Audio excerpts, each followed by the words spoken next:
what he's capable of doing.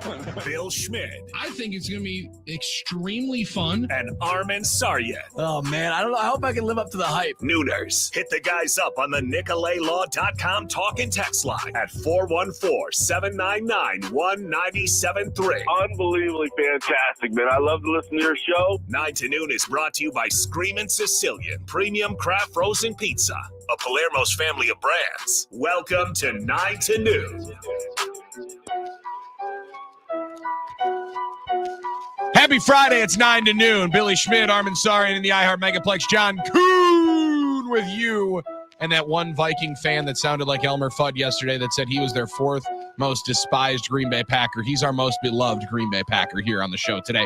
John Kuhn, what's going on? How we feeling? And have we checked in on James Jones with the beef with Austin Rivers as homeboy got fought back with yesterday saying, barely made it. Come on now. Meathead. We are Try again, homeboy. Try again, homeboy. We'll try again. Meathead was Austin Rivers. Dude, we are getting real dangerous with this name calling here in this NBA NFL Twitter beef. Yeah, I didn't say I should send James a text and thank him. Sure, it's okay. The bottom of all former NFL players' hearts for that. Maybe it didn't go through. That little riff that he had the other day on this calling Austin Rivers homeboy. That'd be great. Oh my gosh, that's so great. Them's fighting words in an NFL locker room. You go homeboy on it. A couple guys might stand up at the locker and go, okay, we're going to take this one to the next level. Well, yeah, you should text him, and if it doesn't go through, Try again, homeboy. Just try again. So what do you want me to text him? Try again, homeboy? No, he wants to see if it doesn't go through. Right then I'll do it right now. Armin, what do you want me to text him? Try again, homeboy. Just text that to him. Just try again, Ask homeboy. him what is he doing this weekend. I know what I'm doing this Do weekend. your research on the NFL, man. Watch some football games, old games, new games, whatever you want to watch. Old games, new games. I'm watching them all.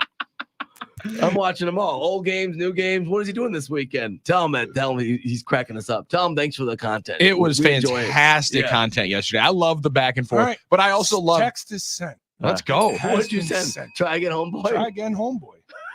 He'll know. He'll know. Yeah, he'll know. No, He goes around and asks. does. Ask around, he finds out. Yeah. He knows what's happening. But it really was fantastic yesterday, and I do like that Austin Rivers then handpicked the only one to select, and it may have had something to do with try again, homeboy. All right, meathead. We're getting into the good name calling side. We are not going to call any names when we welcome in our veteran right-hander, Paul Wagner, at 10 o'clock. Talk some Brewers baseball, but we might make fun of the St. Louis Cardinals because it is glorious watching how bad and how much they have fallen. Yesterday, Armin, I know you would salivate at this, being the slug guy that you are. When your cleanup hitter feels the need in the first inning to try to lay down a 2-out bunt, that's when you know the St. Louis Cardinals have fallen completely out of the 21st century in Major League Baseball. Well, potentially. that's true. That or they're just desperate for anything to happen. What really happened to some of these guys? They're playing small ball. Give them a break, guys. They're going back to their roots. I guess my man Tobias Harris. They're like, dude, we can't. Or Tobias Myers. Yeah, Tobias Harris decided 2 days after getting bounced with the Sixers, he's like, I'm going to go play Major League Baseball, see if I can do that. But Tobias Myers has made 4 starts, and they're like, yeah, we can't get any runs off this guy. I don't know what really don't. I mean, don't get me wrong. I shed no tears, but I don't know what really happened to them.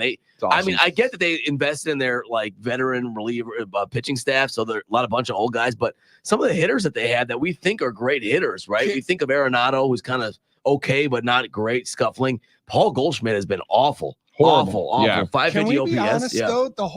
The whole Central right now is in a little bit of a slog. They were in a 16-game losing streak going into yesterday. That's fair. That's fair. The whole Central's in a slog, Armin. St. Louis looks like a disaster.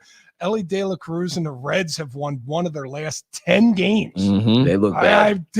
I didn't see that one coming. And it's just the Cubs and the Brewers going 500 for the last couple weeks, and that keeps them atop the division. It's outstanding. Yeah, there's ebbs and flows of every year, but it sure seems like the Central's down. That's when you take advantage, right? Yeah. Because it doesn't matter. Who's to say middle of May, did we think we'd be saying middle of May? It's our division to take. No, It's I did not ours plan for on the that. taking? Nope, did not plan I on feel that. that way though now. Mm-hmm. Not when I bet that over 76.5 wins Look at you. before the season started at Potawatomi. Yeah, I What a agree. genius. I knew. Wow. Enjoy that hand you put right on your back. Thank you very Just much. I pat do yourself appreciate it. 2 more times for me. Do it for Two me. good ones. Come on. Do appreciate that. And for the YouTube audience, yeah, they appreciate it. Oh, Thank wow, you. that was like 16. 2 but it's times okay. if you feel me. No. The- Now, I'll say this though. It's probably not going to stay this way. Someone will get hot. That's just the way this goes. But all you're trying to do Who's is to say get it in won't be us? the, who's to say it won't be? Could be. All you're trying to do is get in the Why not playoffs. us? No one's going to remember how good or bad the division is if you get in the playoffs and make a run. You know, if we're king of the tomato can, so be it. You know, who really cares? You know. I love that analogy. I've never heard that before, but I'm going to start trying to slice it into What are we every doing single with the tomato conversation. can? If we're the king of the tomato cans, King you of know? the tomato can. Yeah, I don't care. You know, Is this a like, kick the can kind of game? nah, just like it's a lot of Is that soft an teams. Armenian kind of line? Had right to have been there? a summer camp thing. No, yeah. I don't know where I thought of it. Tomato cans, like the soft. I don't know. I just think of it like soft tomato cans, you know. But if we're the king of that group, who cares? Right. So almost like maybe Jason Tatum is thinking that the national media was trying to crown the Boston Celtics as just the king of the tomato can, which was the Eastern Conference, because they get mollywopped last night at home. Now, there are some times that you can laugh off an L, and maybe Boston Celtics fans can do that. But John, I don't believe that's in their DNA, especially after watching how they freaked out after losing game 2 against the Miami Heat without Jimmy Butler at home last series. That was fantastic to watch by your boy Donovan Mitchell last night. And the undercard of Luka Doncic evening that series with OKC, we were starting to think maybe these were going to be sleepwalks into the conference finals for the 2-1 seeds. And then they both get knocked right back down to earth last night. I think I'm going to take one for the team on the can't miss, and I'm just going to go with Celtics the rest of the way through. I realize I put heavy hedging on the Cavaliers game 1. That was a 20-point victory for the Celtics, and then leaning on the Celtics game 2. You got to know that the Celtics are 14-14 in their last 28 home playoff games, Armin. Wow. They are not, and they were favored, I believe, in all 14 of those losses. I'd be surprised if they weren't. Yeah, I would too. And it's something to think about. People talk about their superb home record this year during the season, which was good. I think they only lost 7 home games. But yeah, this is a team they're playing in Cleveland that has not been playing well on the road either. You know, so And they're without their second best player in Jared Allen, good right? point. Second or third best Yeah. player, however you end up slicing it. I mean, I just- something had to give last night. You got a coach who's never won a postseason road game versus a team that has gone 500 in their last 28 home games. Something had to give last night. A streak had to be broken, and Celtics were not giving up their streak. No, they were not giving up their streak, but they're not giving up. Now, maybe Jason Tatum thinks people are giving up on him, giving up on his team. That might be almost as good if you pair it with the Reese Hoskins crying meme as the Rick Carlisle sound from a day ago. But Jason Tatum last night, as he stepped up to the podium, feeling in his feelings after saying, well, you know, Jason, you're going to be making $300 million in your next contract. Jaylen Brown's making $300 million. You guys they're doing minus 130 for the Celtics to win the championship. You can get even money on anyone else in the field. Seems like a super team you guys got there in Boston, catching a 25-point L at home. You got success this year, spoiled, you think, fans, people around you to think that you're supposed to win every game? I Long mean, pause. that's the narrative that you might see on TV. The idea that we have a super team.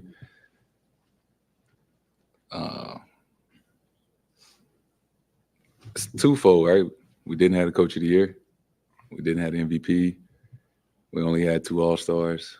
So they say we're a super team, but, you know, we didn't get rewarded like we are. But, you know we got a good team. We're not perfect. We play the right way more often than not. And we know we got to be better.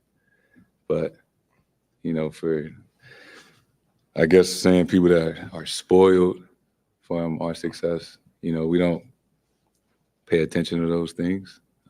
We just go out there and control what we can control. Didn't control it very well last night in the midst of a 118-94 L at home against Cleveland. And right, you know, only did have 2 All-Stars, maybe not had the coach of the year.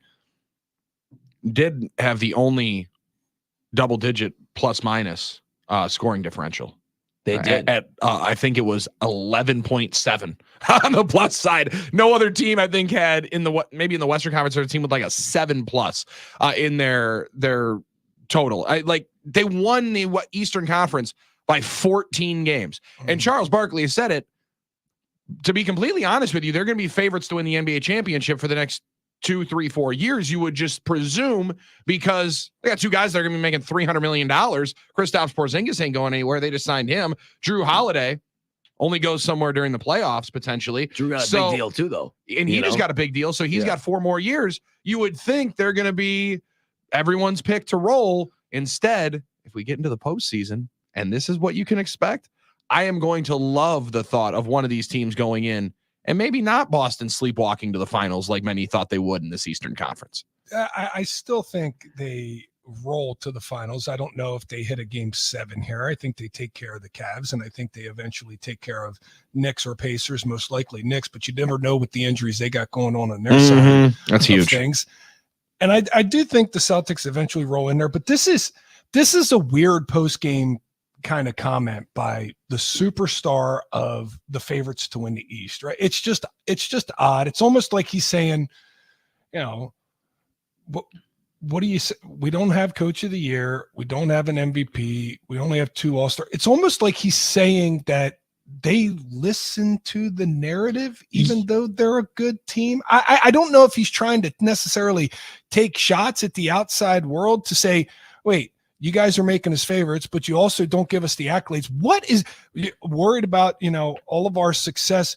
What are we talking about here? There's one Celtics championship since 1986. They haven't won. Yeah, What kind of dominance are you talking about here? And I just mentioned the way you play at TD Garden in the playoffs. That's not a record that you want to have as a home team in the playoffs, as a dominant home team in the playoffs. So it's really odd to me. It's really weird. And Jason Tatum, sometimes, for a guy who, and we've talked about it with Butchie, we've talked about it ourselves, for a guy that's kind of taken his game to right to the brink of being one of those elite players in the NBA, man, it's comments like this that makes me think, I don't know if he's ever going to have that Mamba mentality, if he's ever going to be able to really take it to that next level to really win a championship. Yeah, that soundbite right there is, I think, only furthering why people love Anthony Edwards right now, because you're not hearing him, even if, Denver rolls through, and which I thoroughly think could happen tonight. I think Denver could go in and win by double digits, right? Like, I think there's a way that they go and take it to Minnesota in what will be a hostile environment, but that's a championship pedigree team, right? Like, you don't hear that kind of answer. And John, to further what you said right there, of it almost sounds when he says, we won't listen to the outside noise. Well, wait, then what have you been doing? Right? Because you say we won't now. Right. He's like, we won't now. It's like, we won't listen to the outside noise, but you do listen to the outside noise. Because I'm going to tell you everything you guys are saying about us. Just referenced the outside noise. Yeah. It's really odd to me. But I don't think the Celtics always have this, at least this group of Celtics, this group, Jaylen Brown, Jason Tatum, the White, Derek White going out there. They have this, we're just kind of calm. We just do our thing. And you know what? If we get down by 7, we might just mail it in for a night because we're good enough. We're going to come back and win the series. They always have that just kind of chill vibe that also plays off to, man, do you have that itch? Do you have that grind? Do you have that killer mentality? You wonder about the edge. Yeah. It's one thing to be calm and not to get too high and not to get too low. We talk about riding that steady eddy, and the Celtics feel like they have that mastered. At the same time, you almost feel like, no, are they just a little too complacent to be a champion? Well, I think that's I mean, they're how much have they been tested yet this year? They really haven't been, but that's a good question. I think when you talk about that, like how much have they been tested? How much are they going to be complacent? Are they really playing with an edge? Maybe they're going to be forced to at some point. Yeah, I expect them to win this series too. They're the better team, but now with the Porzingis injury, is Tatum going to step up and carry the team, or Jaylen Brown? They have these guys. They're supposedly stars. I get it. They are. We've seen Tatum do it before, but it's just weird. It just seems like, sadly against us, game 6. It seems like they are a team, though, that is starting to be defined by their disappointments more than anything else. You know what I mean? Last year and against Miami, and obviously in the finals with the Warriors. against the Warriors. I just relate it to like past champions that you see. I'll reference the Bulls of the 90s because they had a dominant era. They would lose games in playoff series all the time. Yeah. but they would lose them by 3 points, 5 points, a shot at the end that they missed. They weren't getting, walked on their home court in the playoffs. Hey, everything's cool. They would be everything's cool if they lost by a shot or two. They knew it, but this Celtics team, it's like they can just mail it in at a moment's notice and say, "Oh, well, it's just one game." I think at the very least, if Tatum's your alpha guy, he's your leader, he's your You're You're star. one guy, yeah. I think you'd rather hear him say something like, well, that's the expectation we put on ourselves too. Not worried about what the expectation from the outside is. We expect to go out and play a lot better than this, especially at home. We expect to go out and win, and we didn't meet that expectation, so we have to play a lot better. Well, I mean, that's what you expect to hear, right? You compared him to another player in the West. I feel like he's the Devin Booker of the East for some reason. I don't know why. A talented guy, kind of quiet. He has his scoring jumps, but never feels like he's carrying the torch of I'm the star. I'm going to eventually rise above, transcend to carry my team when they need to. He's shown that at points in his career, but then he's also shown points where he's shying away and just trying to, go in, execute his game and go home. So I'm not really sure. And Devin Booker seemed like that guy to me, a guy that had offensive talent, but was he ever the star to take the next level and say, I'm going to win MVPs, be all NBA, and then carry my team when they need to? So he's better than Devin Booker, I think. He's accomplished more, Billy, but he feels like that a little bit to me. I think they're Billy, 1A, 1B. Yeah. I'll say this as it pertains to the Celtics. If the Knicks didn't have all the injuries they had, I could see the Knicks beating the Celtics without Porzingis if they were healthy. Yes. Because of how they play, because they feel like they're dogs and they feel like they play with a dog mentality. Some of that is Thibodeau and some of that is Jalen Brunson trying to prove to the world that, hey, this trade is validated, the contract is validated, and I am a superstar and can be all NBA. And I would pick that dog mentality on a team with maybe slightly less talent than the team that feels like they just can be on cruise control in a series, even though they have more talent. Yeah, cruise control is a great way, and just believing that they can kind of roll whenever, and at some point our talent's going to prevail. But at some point, that hasn't played out to the point of you raising a banner. And somebody on the talking text line throwing out Jrue Holiday's stat line, which yikes, -21 in the plus minus, 4 points, 2 of 7 shooting. No, yeah, it's poor. Well, it's poor. We don't have to, but one of the individuals on this radio program, John, I think wants to bring that up. One guy has been potentially wanting to bring up all of the playoff failures of one Jrue Holiday. We always have to do this, right? With our former guys who left not by any right on their own. They left because the teams decided they were going to move on from them. We don't need to cash receipts on them when they struggle with their other teams, do we? We don't need to, but you know what? When it becomes part of the debate from fans about decision making from the team, I think it does become relevant. And I don't wish Jrue badly at all. What about Josh Hader? I think Josh's Hader is a little different story. Jrue did more for me than Josh. Yes. Well, Josh was a really great pitcher for a while for the Brewers, but it wasn't like he had the moments in the community, the moments of winning that Jrue did. Jrue had great playoff moments, hoisted a championship, was a great 4 citizen. for 20 in Game 7 against Brooklyn. Well, he didn't have great moments, but he had some big shots in that game too. Yeah, big shot. So he big had 3 off the glass. It's not about not appreciating or respecting of what a player did. He's part of Bucks lore. You just want him to stink when he's not in a Bucks uniform. I'd like us to know we got off at the right time. So you want him to stink. 414-799-1973. Is that what you want for your former players from Milwaukee or Green Bay? Exactly. Armin needs every trade to be validated. Don't you want our teams to get the best of every player and then, not lose out when they go somewhere else? It stunk when Grayson was having a good year this year for a while, because you felt like, okay, it's like the Dante thing. Grayson and Dante. Dante's another great example of that. Right now, play this year. Right now, we're not getting the best of Dante's career. We got a portion, and then the best is the Knicks. Sometimes you have to let go of good things to get good things in return too. That's why I was happy. I was happy to get Damian in the Paul trade. and Grafton sent that to you? Because that was philosophical as heck. Rudyard Kipling once said, when a door opens, something like that. 9:20, we're getting philosophical on the Fast Friday. That's what I'm talking about, John. And I know these guys become emotional topics. Hader's another one. We can go through it more. Oh, we Because- will. Oh, we're because going to. You can line these guys up and say, well, people have a lot of primacy and emotional bias for these guys because they remember the best parts of them. I do too. Are But you it gonna be wasn't me. pissed? Go ahead, John. Unnamed in the 262 brings up a Mhm. great one. Do Yep. you want Aaron Jones to succeed in Minnesota? No. Similar situation. Absolutely not. Billy and I already argued about this a few months ago, maybe a few weeks ago. Well, let's do it next How year can on the any- air then. Yeah, How can you- let's do it because how I'd can you love cheer to for him to answer play that well? question. How I'd could love any- to answer that one. If you're a Packer fan, you can't be cheering for him to play well. You cannot. Well, we're going to hear from our former Packer, his answer on that on the other side. Also, every one of our Nooners answers at 414-799-1973 on the NicoletLaw.com talk and text line. Do you cheer for former Wisconsin athletes? Do you cheer, or do you just hope to make sure that every ounce of their good performance was in your uniform once they leave? You want them to stink like Sarian? It's 9 to noon. Billy, Kuhn, and Armin on the game. In Ed Sheeran's body.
Snoop's actually a great person for this conversation. What do you want from your former Wisconsin athletes? You cheer for them to do well, you hope them successes, or do you want them to inevitably fail on the field? And we're not talking personal failures. We're not talking Antoine Walker. We're not talking, go broke it's a style. very important distinction. Thank But do you. you want them to stink? 414-799-1973. Because, Snoop, if I'm not mistaken, his son decided to commit to UCLA. Snoop, noted USC lover, said, I ain't wearing any of that stuff. I ain't wearing any of that stuff. I'll cheer for you. I ain't cheering for that team. I can't be doing any of that nonsense. So Snoop had to live it even more personal than just cheering for Aaron Jones with the Minnesota Vikings. I remember Barry Sanders. There was a story. Barry Sanders' dad was an Oklahoma fan. fan. Even though his son was at Oklahoma State and he wanted his son to play well, he was like, I'm cheering for Oklahoma when they play you guys. Barry Sanders' dad was one of one, dude. He was. He sounds like an absolute one of one. Like, just remember, Barry, son, you're not as good as Jim Brown was. He would Second greatest running back of all time. Yeah, he would tell him stuff like that. 414-799-1973. All right, we want John Kuhn to answer this, and then you at 414-799-1973, NicoletLaw.com talking text line. So the question was posed by Unnamed in the 262, John. Do we want Aaron Jones to succeed in Minnesota? Just like the conversation, did we want Drew Holiday to play well when he leaves the Milwaukee Bucks and it's 2 of 7, 4 points last night, and their 20-point L in the playoffs? Not necessarily well. Where do you sit? First, let's make the distinction. Do you want them to succeed, or do you, laugh and cheer for their failure? All right, there's a difference there, and I think that difference can be pointed out very quick. As far as Aaron Jones goes, yes, I want him to succeed in Minnesota. I want him to play 5 more years. I want him to, get the best career that he deserves, because I think that guy puts it all out there. I think he gave everything to the Green Bay Packers, and he didn't leave the Packers on his bad terms. I agree with that. It's completely different. The Totally. Packers needed to make a business decision. He understood it and said, this is a bad business decision for me. And he went to a place where it was a good business decision for him. And I hope he does well. And listen, I hope we get the best out of Aaron Jones in the 2 games that we play him. And people are going to say, what? Well, listen, I want our defense to raise their level and shut him down when he's at his top. I don't want him to fumble the football. If a fumble occurs, I want it to be because we forced the fumble. There we go. I want the best out of our former players when they leave. And it's because I don't want to have angst towards them, because a lot of them, if not all of them, they gave their all when they were in the green and gold. There's some exceptions here, though. When Greg Jennings went to the Vikings, oh, no. I wanted nothing to do with any type of success there. Brett, I didn't care what Brett did, and I'll tell you why. Because we moved on from Brett. Brett didn't move on from us. Brett might still be playing for the Green Bay Packers if the Packers didn't trade him. He'd be trying. He might still be coming out of retirement. That's where we were with Brett, and that's why the Packers traded Brett. And I didn't care what Brett did. Didn't leave on bad terms. Packers made a business decision. Brett made a business decision. I'm going to play 1 year in New York because that's where you trade me, and I'm going to go where I want to play. I'm going to go to Minnesota. I'm going to try and put it on you guys. And he did for 2 games. And then we put it back on him the next year and won his championship. So I feel perfectly fine in that one. As far as Aaron Jones goes, no, he's playing for the Vikings. Yeah, name another guy. Zadarius Smith, kind of bad terms. Bad last year with the Packers. A lot of bad optics, bad visuals, bad feels. Yeah, I don't care anymore. I don't care anymore about you when you do that, when you leave on bad terms with us. And so, yes, you can go somewhere and stink or do whatever you got to do. It doesn't bother me. But a guy like Aaron Jones, oh, yeah, I will root for Aaron Jones. It's a little different, I think, for a fan. If you I don't have a personal connection with any of these guys. I don't know them personally. Aaron Jones, we had him on the phone. Get to know their personal stories. You get to know their stories personally, yes, but you don't know them really as now. Some people in the community knew Drew Holiday, knew the family, they were friends with them. I think that's a different story for me. John, Aaron Jones, multiple-time Walter Payton Man of the Year nominee. Many people met him in the community. And John, you interacted with these guys, and in some cases know them well. So for me, I didn't. But, every case is different. Aaron Jones is a good example of that. He was the ultimate Packer, team player, productive, humble, community focused. He took pay cuts multiple times. I love Aaron Jones as a Packer. I'm always going to love him as a Packer. But if he's wearing a Vikings uniform and playing for them, I can't cheer for him to do well, because that means the Vikings are going to be closer to winning a game. And anytime the Vikings are closer to winning a game, it's bad for me as a Packer fan. That's just the way I see it. Can he do well and you still root against the Vikings? I mean, can't right? do Cheer that? for Like, JJ McCarthy. Sure, picks. like if I could play God and say I want the Vikings to go 0-17 and him to have a 200 yards a game. Yeah, I it's personally not feel realistic. like you want the players to fail when they go to other teams, because even if they were traded, not even if guys leave on bad terms, I know you, Armin, you're caping up. You're like, you can go to you know what and be dead to us. Yeah, at Gary that Sheffield but, style. Yeah, But even guys like Drew and Aaron Jones that are traded or contractually, it didn't make sense for the Packers. You want them to not do well because it validates the move. That's it. That's Stamps the move, and it makes you feel complete that your team actually, won this thing. And not even just winning a trade, but winning a trade hands down, like fleecing. You want it to be a fleecing at all times. Sure, you want every decision to be the best possible outcome for your team that you cheer for. That's kind of the way I look at it. It's not usually like a personal vendetta. I think a lot of people will mistake it to thinking like it's a personal vendetta. I want to see them crash and burn just because they, dared to not be on our team. Not really, but I want to know that the decisions or the moves that my team's made worked out best for them. If Aaron Jones rolls up a 1,600-yard year running next year, I'm going to sit around next year and saying, dang, we could have had that if we didn't let him go. That would have been our year, and we're worse for it. You know what I mean? There was two people this season, Billy, that I followed during basketball season that Drew Holiday, it was almost like the prospector, B-Rad following Christian Yelich. Absolutely, his struggles. For an agenda. And two people following Drew Holiday this year, and it was Trey Crosby and it was Armin Sarian. And anytime Drew had an average game or a good game, you didn't hear boo. Anytime he walked out there with the stat line of -11 or 6, 4, and 3, Oh, yeah. you heard all You're about hearing it. about it. Oh yeah, and especially I keep bringing up Josh Hader because I keep hearing about that as That's he's the sitting on Carson's crew, my fantasy baseball team, just getting absolutely ripped to shell. I mean, just getting roasted there in Houston. Some of the worst pitching that he's ever created. Armin Sarian's let me know every single time, hey, you see Josh blew a save? Yeah, I did, and lost me 14 points in fantasy. JB in the 920 on the NicoletLaw.com talking text line. Be better, Armin. Come on. We're going to hate on Drew. Not hating F on him. that. I'm not hating on I didn't Drew. get mad once from 6 to 9. Now I'm upset. I'm not trying to make you mad, JB. Did he say that?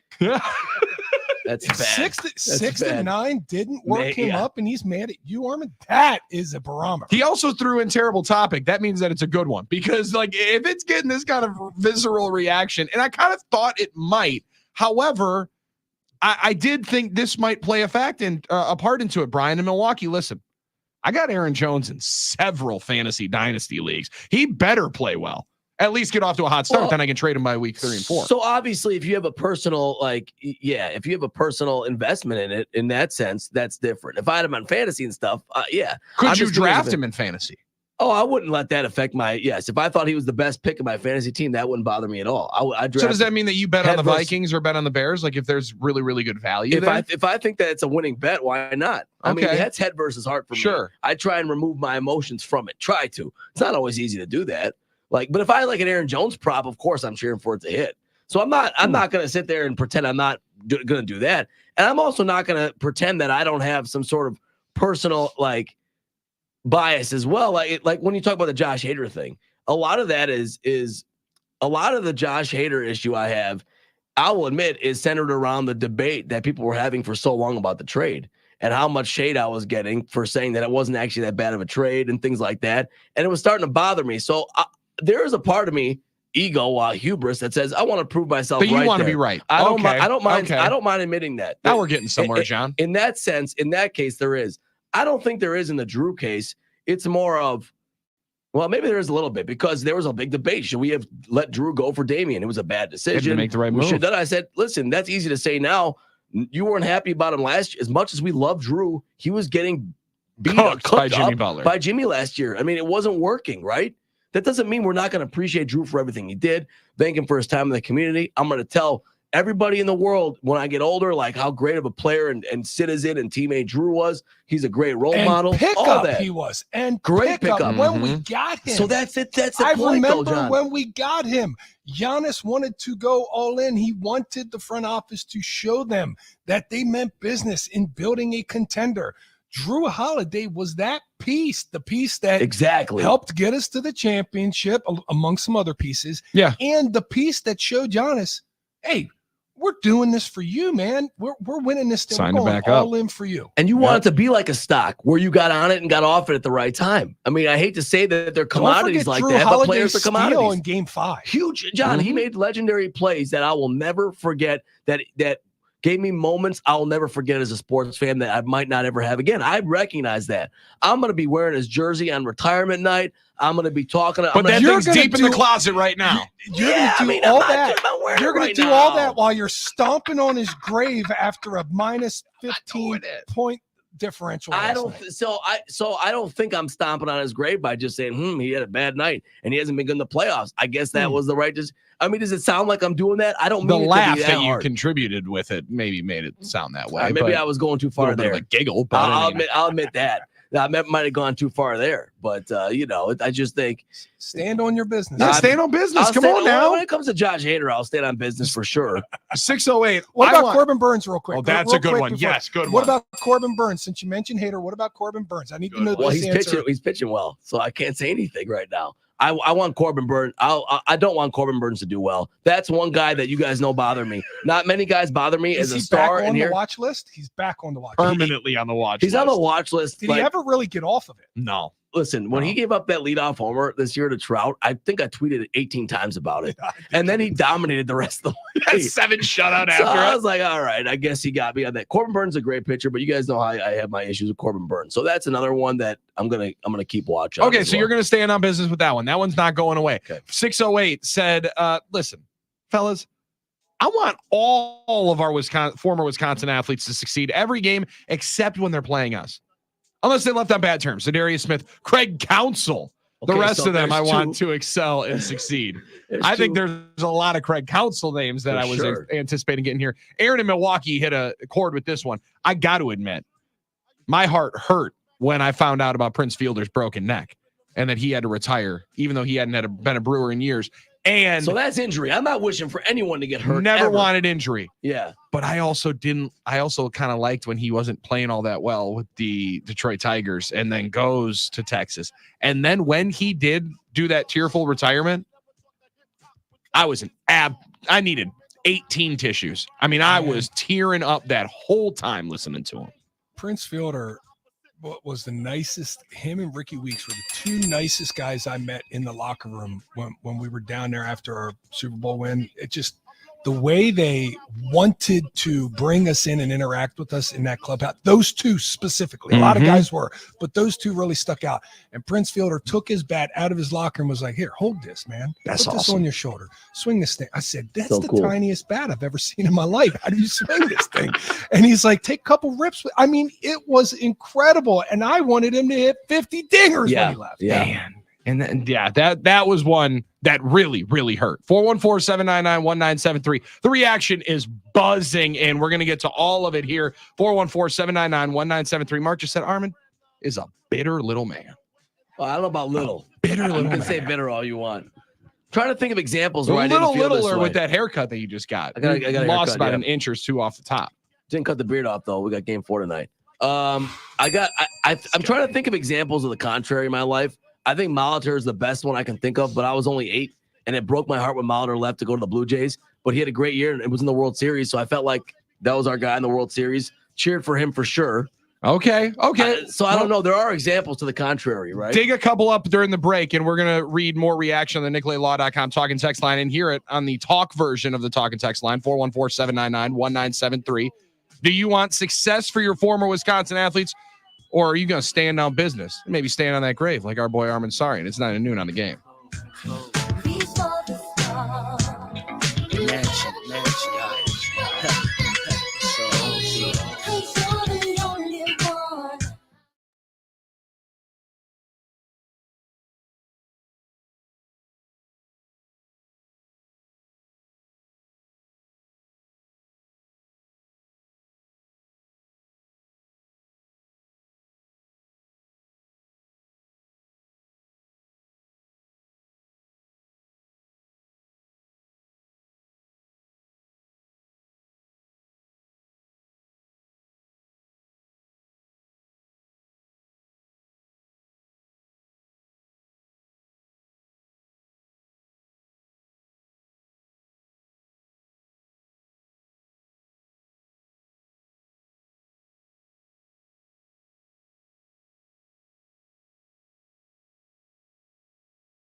like we always do with this time. I go for mine, I get to shine. Now throw your hands up in the sky. I go for mine, I get to shine. Now throw your hands up in the sky. I'ma get on the TV, mama. I'ma put it down. Hey. It's Mother's Day this weekend, fellas. You got legit one day if you have not thought of something. You got one day. Can we give a shout out, first of all, to all the moms out there? Please. Let's do that. It's Mother's Day weekend. Big shout out to all the moms out there. Everybody celebrate your mom. They put up with a lot of your BS over the years, and they made sure they did good by you. Treat your mom to something special this weekend. I also want to give a shout out to those who have lost their moms, because this is a hard weekend for a lot of you out there. I got some friends who have lost their mothers, and Mother's Day is tough for them. Shout out to you. You're thinking about you as well. Happy Mother's Day to your mom's RIP as well. So just a big shout out there to everyone all around here as we roll into Mother's Day weekend. Yeah, and it's and I can only imagine that it's even tougher for those that are experienced, and this is the first one without their mom, because it's one of those where you generally don't think about all the nice things that they've done for you until you get more to about our age, right, guys? And you start thinking back like, True that, man. Damn, that I probably was a pain in the ass when I was 12 years old. Hey, right? let's not take a Friday to get real sappy or anything, but I swear to God, I used to wonder as a kid, why are they so stressed out all the time? All the time. Why are my parents wigging out on me? I get it now. I understand, Grammy. I know why you were crazy. And we appreciate every bit of it now. They want the best. They want the best for you, no doubt about it. So sacrifices too. The amount of sacrifices, Listen, there'll be a different level of sacrifice that you understand here coming up in about 2 months. Indeed. There's about a 2-month period where the mothers in your life just get vaulted into, like, we're talking about elite status with, Jason Tatum trying to get to that elite tier. When Armin Sarian experiences what he's about to experience coming up in a couple of months, John, that elite status gets absolutely blown through, and you're like, that's superhuman stuff that we're doing here. Blows my mind. Well, you always say, like, I wish you had the wisdom you had now, and you could tell your old self this, but it doesn't work like that, and you can't. But like, I always try and tell myself, well, you can try and share that wisdom along and say, like, you have a different perspective as you and acknowledging that perspective change. So how do you take it as everybody's trying to tell you exactly how to handle being a first-time father? How are you taking Good it? question. Because well, I try to take for me, advice. so much came in, it was just Yeah. white noise, and I was like, blah, blah, blah, blah, blah, blah, just like laughing it off.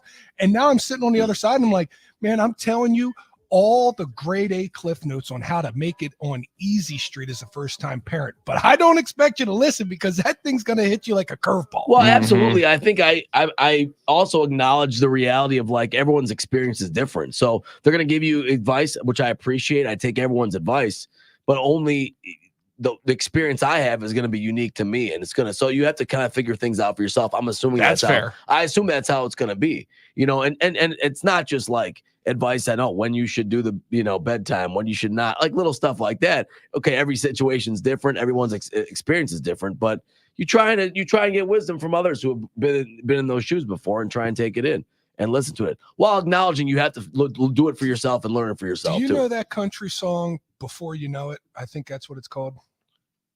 Ooh. Check I that don't out. know if I know it. Before It's a You new Know It? song. Yeah. How new is it? It's a new country song. Oh, I It's don't getting know if played I've on the radio all the time. And when I hear it, it hits me.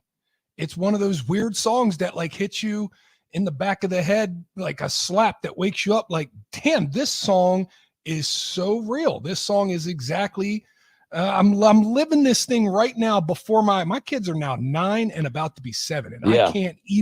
I can't even know how I got here, Armin. And that's why listen to this song once. Is it so next thing you know, Jordan That's it. Davis? That's Yep. it. Oh, Next thing you yep. know. No, That's exactly. exactly how I Listen to do it. songs. I Yep. just change the words and think I know what I'm talking about. Yeah, because I'll listen to it. no, we're gonna play it on out here, because John Kuhn could not be more spot on. As there are a couple of moments, even 15 months in, where I'm like, dude, what the heck are we doing here? It is it goes by real quick. More importantly, Armin, I think you're kind of like me. Yeah. John, I wanted every little ounce of information that I could get before we were having that kid, because I had no clue what I was going to Sure, do. And also, shout out my pops, it's his birthday here today. Oh, Turning 68 here Dang, today. Happy birthday. happy birthday. Because he always gets overshadowed here by Mother's Day. Like there's so many different years where it's like, hey, Pops, by the way, happy birthday. But it's Mom's Day, just so Right. you know. Like, sorry, you're going to get dunked on. You're going to go down to about fourth most important person in your house, Armin. I know there's only going to be 3 of you. still we keep- fourth. Still fourth. Yeah, Exactly. there's always going to be somebody that ends up being more important because if you got a mouse in the house, that one's more important to be able to get out before you get to celebrate and enjoy yourself. So let's celebrate moms and enjoy it all, All right. coming up this weekend. And enjoy some baseball conversation with our guy, Paul Wagner. What about a mom's weekend opening day? Paul Wagner's got an opening day to discuss. So we'll talk a little bit about that coming up and get back to all of your responses on the NicolaLaw.com talk and text line. How do you cheer against your former Wisconsin athletes? It's 9 to noon on a beautiful Friday on a Mother's Day weekend in the good land. Your head, yes. You're half excited, half scared to death. Cause next thing you know, you're wearing scrubs and a funny white hat. And a doctor saying, how you doing there, Dad? And nobody's ever called you that. And you take the drive home slow. Next thing you know, it's first.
push my luck.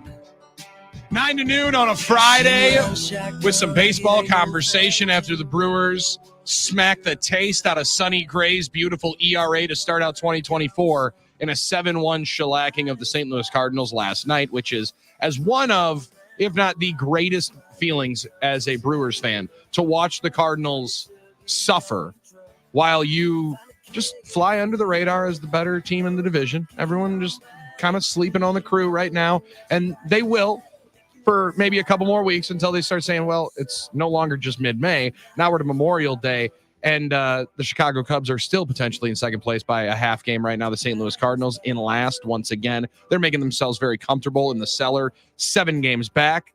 Paul Wagner on the NicoletLaw.com talking text line. He's going to start making himself real comfy in the dugout. Opening day today for the Lake Country Dockhounds. Your final day to wait as baseball returns to Lake Country. Wags, I can only imagine. We'll get into Brewers and Cardinals here in a minute, but you still get the butterflies here on an opening day, or is that just maybe the bubble guts because you were trying to make sure that your stomach was prepared for the amount of seeds and tobacco that might be chewed there in that dugout this year? Hey, I'm very, very excited for opening day. But again, first off, before we even start, I want to thank you guys. We are starting the season now, so my normal time slot will work. I have no problems in the mornings. Majority of our night games, but obviously spring training ran us through the days. And again, I appreciate all you for moving me back a couple days, but we'll be back on track. And yes, opening day is today.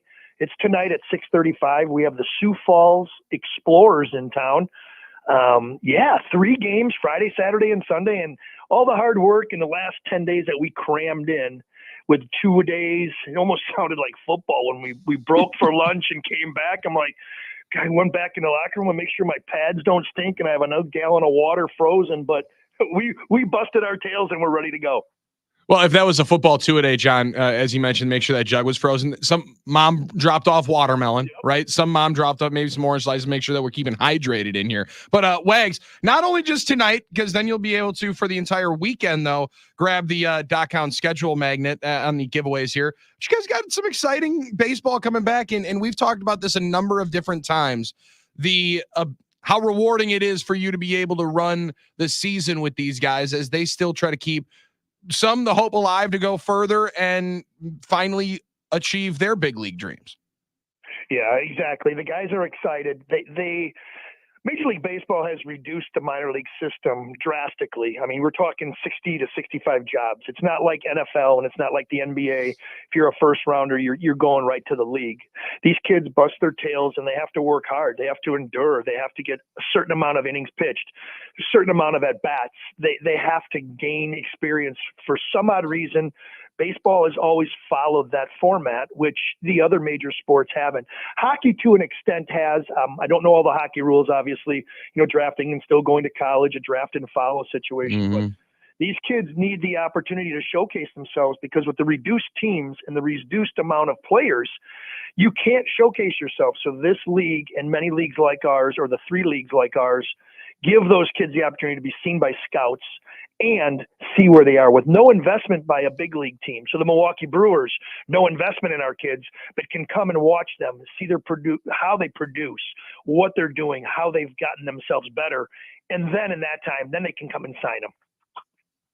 Wags, as you talk about it, most of the teams within your league are right here from the flyover states, right? And what kind of atmosphere is that for this league? I find it really interesting. You can kind of just go Indiana to, North Dakota, and you kind of have all the teams right in this one little, spot of the country. Yeah. Tell us about that dynamic. Yeah, and that's nice. It reduces travel. Obviously, travel is cost. And when you're cost efficient and you have to check accountability on the accounting side, that helps. We do have 2 long trips. We go as far west as Kansas City. So we play in Kansas City. We go as far north as Winnipeg. And then we go as far south you go across as Clayburn, the border. Texas. Okay. Yeah. So then we go down to Clayburn, Texas. That's a long ride. I actually have to pull out my big league card and I fly to those places. I can't ride a bus.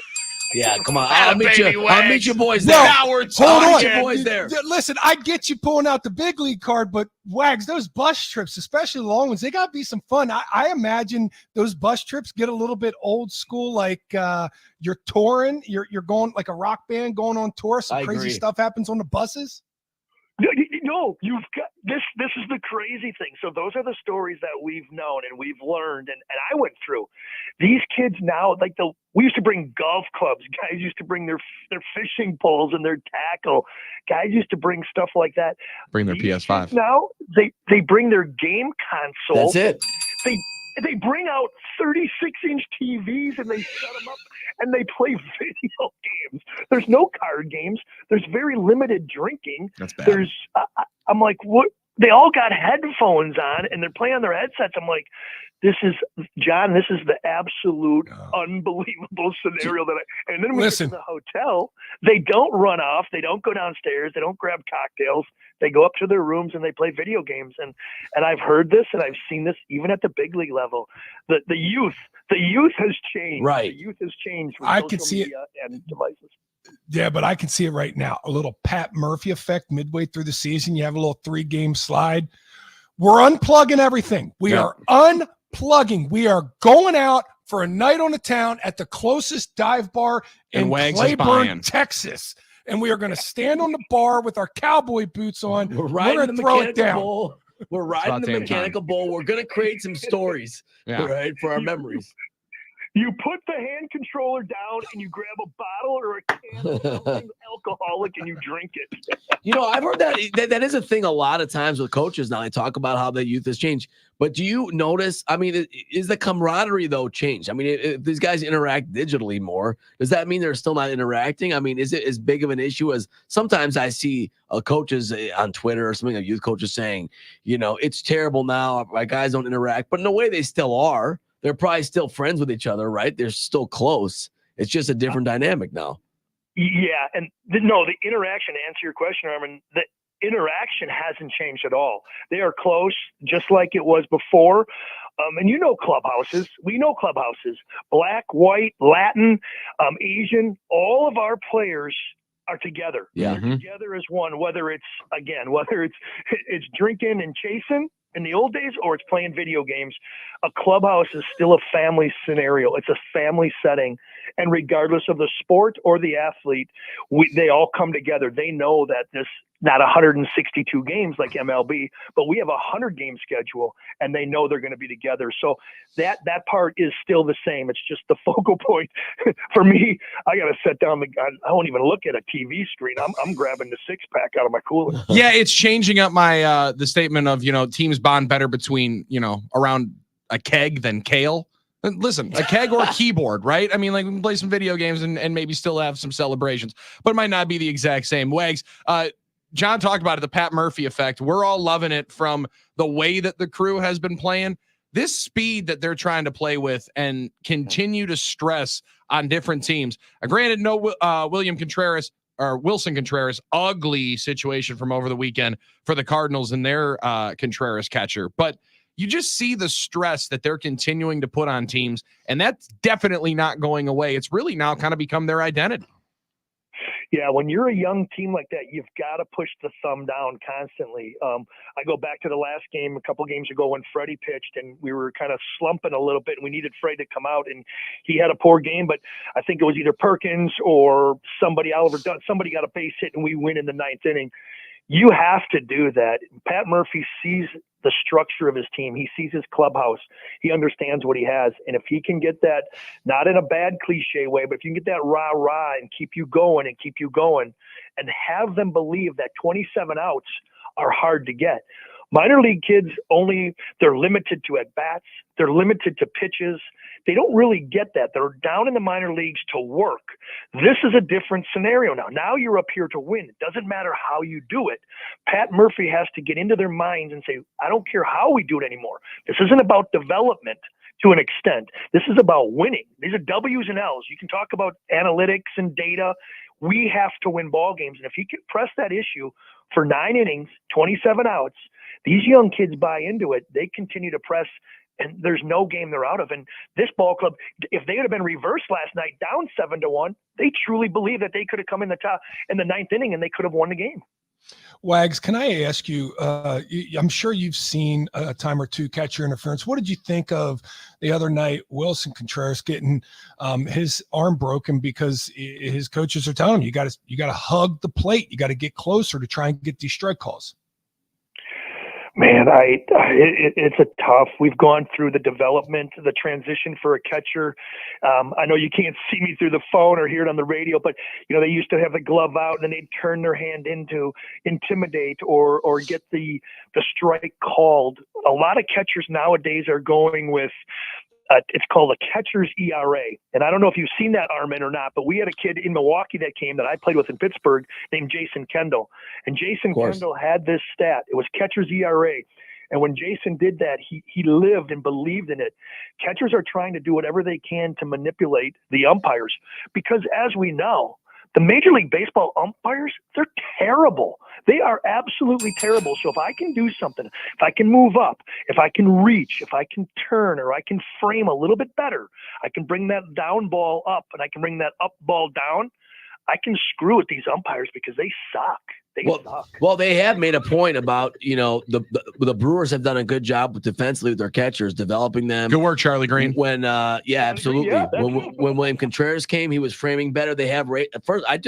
I'm just still basking in the glory of you asking me about an analytic. I love that. Thank you very much, Wags. You just 6 to midnight over here in the studio. He's going to go Wags find likes this, it. and he's going to learn it. everything he can about it. Yeah. Yeah, and the fact that you actually loved it. My leg just cramped up. Paul Wagner, pitching coach for the Lake Country Dockhounds, opening night tonight. Go and make sure that you go and check them out at WBC Park. It's Wisconsin Brewing Company Park, by the way. Wags, when you get to see Christian Yelich back on a field for a young team like this, what kind of boost do you believe that can give you just in the clubhouse? Because obviously we know what he's supposed to be able to do on the field and got to see a little bit of that last night. Good to see him leg out a triple and not pull up at second base. But you just feel that leap from a guy that can produce at an MVP level. And before he left, kind of was. What kind of an emotional boost is that for this young club who has really kept the boat afloat while he's been gone for almost a month? Yeah, it's huge. It's huge. And I believe he stayed with the club. I believe he traveled with them. I believe he was in the clubhouse. I believe he was there doing his work and his treatments and stuff. I could be wrong. But he's an MVP player. And remember, when you have a young squad, and Christian Yelich isn't that old, but they remember him. They remember him as the MVP. We got a lot of ball players from the East Coast to the West Coast, and Christian Yelich, MVP coming out of LA or coming out of Malibu, wherever he came from, and things like that. So they look up to him. They know what he's capable of doing, and they see it. A player can sit in his locker and he can look at a veteran, and you can almost through osmosis, you can grab stuff, you can learn.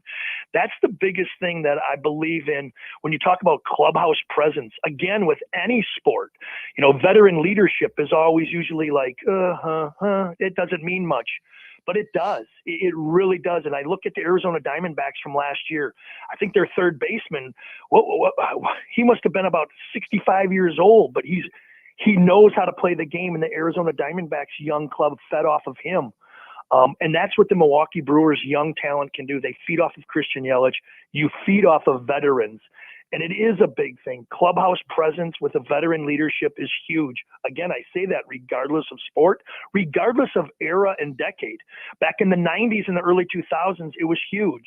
Whether you liked the player or not, their talent spoke for themselves, and they brought your level up. And I can't believe it's changed that much in the last 20 years, because that's what I still see. You see a veteran like that, and young guys just absorb it. All right, Wags, my last thing for you is as we watch the NBA in the playoffs try and decipher who they're going to suspend, how they're going to suspend them, and with the antics that may happen in their game, they have an issue that they are just trying to suppress the best they can with Shohei Ohtani.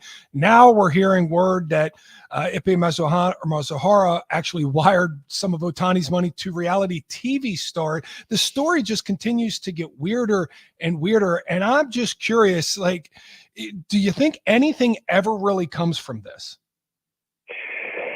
Man, I know. This is my opinion, strictly my opinion. I think there's something there. I don't know. I hope it drops for baseballs. Hopefully nothing surfaces, but if something surfaces, it's hard to imagine that the pieces that we're talking about, all individuals aren't involved. So I'm hoping it gets pushed. Like you just said, I wish things would just stop and handle it. Have his interpreter bite the bullet, take it, whatever he did, guilty or not, just have it done. But if it continues to roll on, the longer you move on anything, things start to, rise to the surface.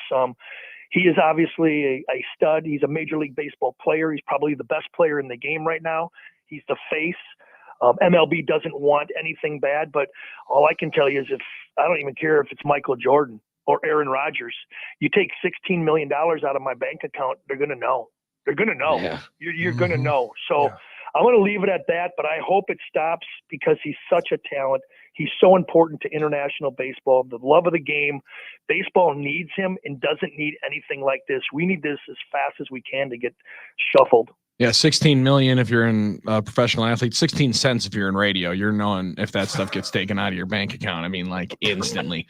Wags, I don't mean to put you on the spot here for what you know about the young man that's going to make his major league debut here tonight for the Brewers, but there's a lot of excitement around Robert Gasser, left-hander. He's going to make his major league debut here tonight. Just from your experience as well, like what's the emotion going to be like for Gasser? Obviously, he's extremely highly touted. He's part of the package that they got from the Hader deal last in 2021. So there's some expectation that you're going to be able to produce at a certain level. What do you expect from the young man? Like what's going through his mind here today as he gets ready for this tonight? I don't know where his mental state is, but I watched a couple videos. I saw a couple things on him. Remember in spring training, he almost had the Josh Hader, the hair, the long hair. Mm-hmm. He looked like that. But now I just saw some video clips. I just watched a little bit of how he attacks hitters. Obviously all positive. I saw the breaking ball, his slider working, back foot on the righties. I seen his fastball beating guys elevated in the zone with high rise. I saw some vertical. We saw horizontal. In his mind, he's got to be here. But remember, he's got a haircut now. I just saw these Nashville clips, and he looks like a clean cut, like a 15-year-old boy. Is that good or bad? We lost him from the Flow Bros? Is that good or bad? No more flow. He's growing up. He's like, it's like Ricky Vaughn Everybody's from Major going League clean 2. cut and everybody's going clean cut and mustaches now, like Paul Skeens, because they want to pull Livy Dunn. Sure, I get it. Yep. But I don't blame him. I know. I don't want him to be. lose any sort of edge from this. You know what I mean? I'm just sad that we just lost a good brother on the Flow team. Sure. I get it. Listen, we need Ricky Vaughn from Major League 1, not number 2. Okay. So He is legit. He is Try it. legit. Don't look at his national numbers this year. I believe he's only got like 12 innings, an ERA that elevates and balloons, but his stuff is playable. His stuff is plus. Coming from the left side, I think he's deceptive. I've seen every video. I've seen this come from behind. I've never seen anything in front, so I don't know how the action comes out. I don't know where he tunnels the ball and how he hides his pitches. But this player can be an effective piece, especially the way the Milwaukee Brewers are going. Pat Murphy needs somebody to give him some innings. You can't go. Yeah. He won the game yesterday, but you can't go 4-2, 1-2. Mhm. Relievers can't go 2 innings every night. That's a up and down. That's 6 outs. That's a tough haul on anybody's arm, and you're going to feel that fatigue as the season moves on. Wags, isn't it kind of fascinating when you compare what Craig Counsell was doing with all the pitchers he had and all the maneuvering of the rotation and limiting of innings, and Murph comes in here old school, doesn't feel like analytics, and yet he's got to put more things together with duct tape and gum than anybody else. It's really fascinating to see him have this team in first place. Absolutely. And not to take anything away from Craig, but you know what? Craig had Brandon Woodruff, Corbin Burns, Freddie Peralta. It's really easy to write on that scorecard or that lineup card who your starting pitchers 3 out of 5 games. Then you get a couple veterans to slide in there. You get a Colin Ray surprises you last year. You throw in a Wade Miley last year at the end. You know what? It's easy. Murph, and I'm not saying that I'm not taking anything away from Craig the way he managed, but you're right. Murphy's got to do something. He's got to figure out each and every night how to get 27 outs. Well, and that's what he's doing. Sorry, Wags. Yeah, there's examples of somebody like Bryce Wilson is a guy I look at. Last 2 starts, he went 6 innings. Previous to that, he hadn't gone even 5 in any of his last, I don't think like 8 appearances. So that's an example of a guy I think that, okay, you hope he can start to give you 6 consistently, at least most nights. Maybe a guy like he could stretch out more. Hopefully, you know, a guy like that, other guys in that mix. Otherwise, you're right. It might become an issue of attrition after a while. So that's the one guy. I think he told him. And that's what I think he told him, right? You got to give me 6 innings. Mm-hmm. You got to give me 6 innings. Give me 18 outs. Get me into that 6th. And you know what? If we're down 4-1, or if you give up 4 runs, I'll take 4 runs in 6 innings from you because we're going to press and play. But I have to get innings out of you, not necessarily your results right now. I need your innings, and that's what he needs. He has to get that. And guys are going to be starting to stretch out. You're going to see that 99 pitch limit is going to be pushed right to the max. You know, if they want to be right in that 99 to 100, and every data you read says that you don't want anybody to go over 100 pitches or through the lineup 3 times, it's going to come to a point where you got to suck it up. And he's a guy who pitched in the postseason for the Braves. When he pitched that one postseason game, and I think he threw 6 shutout innings, I thought he was going to be a stud, and he's getting back to that. He's got to playing well back up to that because he's a piece. He's been pitching well, no doubt. Wags, you mentioned the Braves, July 26th, 1992, Fulton County Stadium. What do you remember about that major league debut as you take the mound against those Atlanta Braves in your major league debut? All I can hear is tomahawk chopping at me. Nah, nah, nah, nah, nah.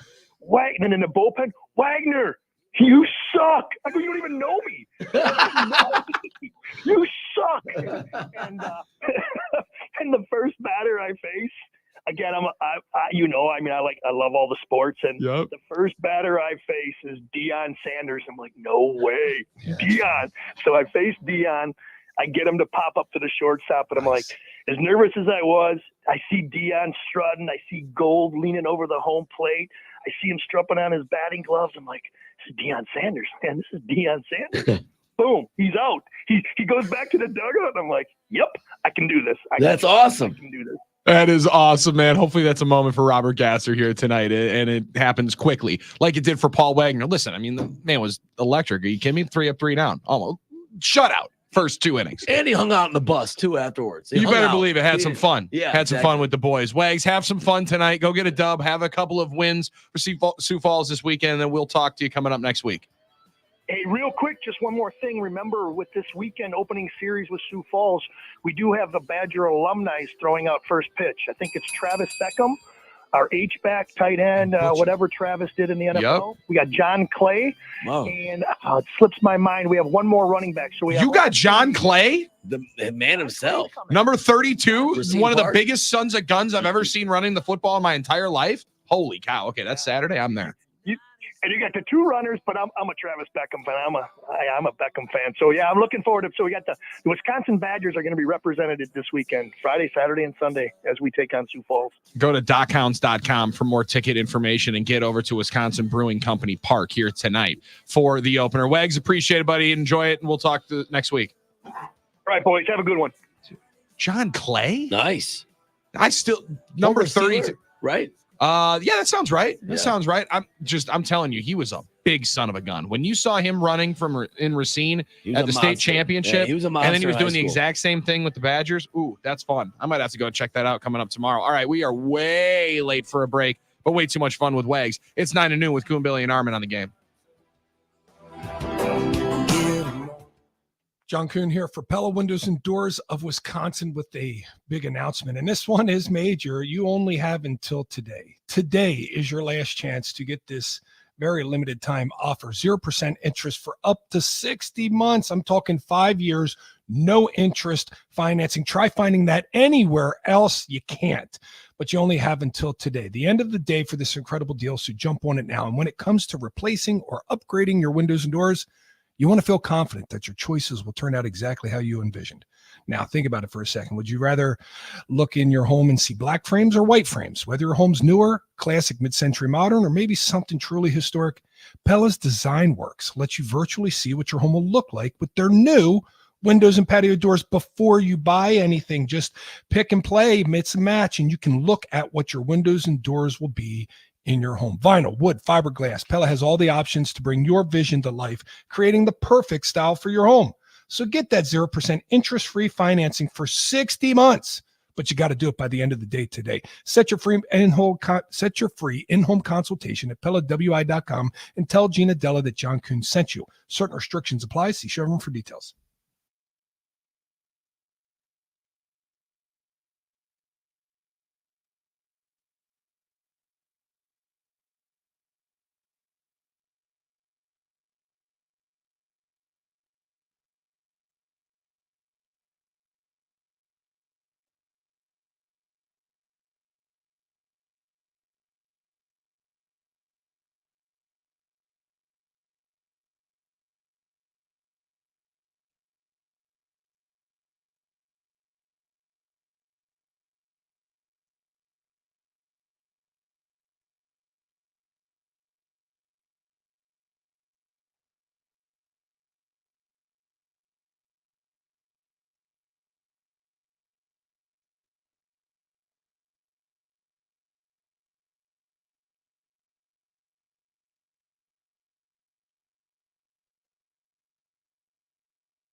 Taylor, baby.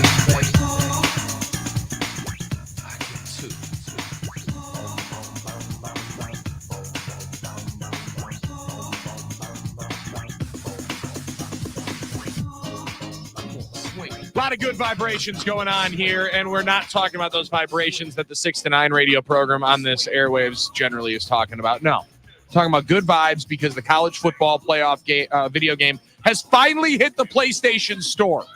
I know there's many people that could not give less of a care for a certain demographic, a certain group. Paul Wagner couldn't give. Come on, let's go. Oh, he's gonna despise this midseason, John, because when this thing releases in the middle of July, all those dudes that are lining up their 32-inch TVs on the travel bus playing PS5, they're gonna be playing this. They've been waiting for this game. A lot of people have been waiting for this. I've been waiting for this game for a decade. Yeah. And the thing is, listen, we got some gamers out there that are neuters. A lot of them. I was in college the last time they made a college football video game, so chomping at the bit to be able to play this game. Very excited, and I'll be honest with you, I never actually thought it was going to happen. But 414-799-1973, NicolaLaw.com talk and text line still buzzing with our Fast Friday special topic. How do you cheer for or cheer against former Wisconsin athletes? More of that reaction coming up, but on that NicolaLaw.com talk and text line, 414-799-1973. We take all opinions. We appreciate all the interaction, and we have Richard from Milwaukee who would like to respond to a comment that was made during our Paul Wagner interview about Shohei Ohtani, Ippei Mitsuhara. And Richard, you're on 9 to noon. What do you got on this, man? Hey, like I said, I got the impression from the Wagner guy was that he'd like to sweep this under the rug and let it go. Pete Rose also wanted to sweep it under the rug, but they did a full investigation on him, found he bet on baseball, and said, no, you're banned. Same thing here. If he bet on baseball, and we all understand he's a big superstar, international and all. But if he bet on baseball, you got to ban him. That's it. No questions asked. Now, the second thing, am I wrong? But as a kid, I was always under the impression, like, the cardinal rule when you play baseball was don't bet on baseball. Is that true, or did I just hear that from someone? Oh no, that's definitely the cardinal rule. Thanks for the call. They'd have signs up on the clubhouses and all that. I mean, I don't think that's exclusive to baseball, right? Like, I mean, that's definitely not. That's not exclusive to baseball. You don't bet on your sport. You do not bet on your sport. And Jonte Porter is a great example of it, John, that these leagues are going to act swiftly and abruptly when it's legalized sports gambling because they get the information instantaneously from these partners that they are with. They are partners with FanDuel, with DraftKings, with all these different national entities, soon to be Potawatomi Sportsbook. But like you see it, and when it's legalized and they can find exactly where the stuff comes from, they know who's registering the accounts. It's easy to find, right? Like for this one is a little different since it's an illegal book, and they're unearthing a lot of the details of this. I will agree with the caller on this one.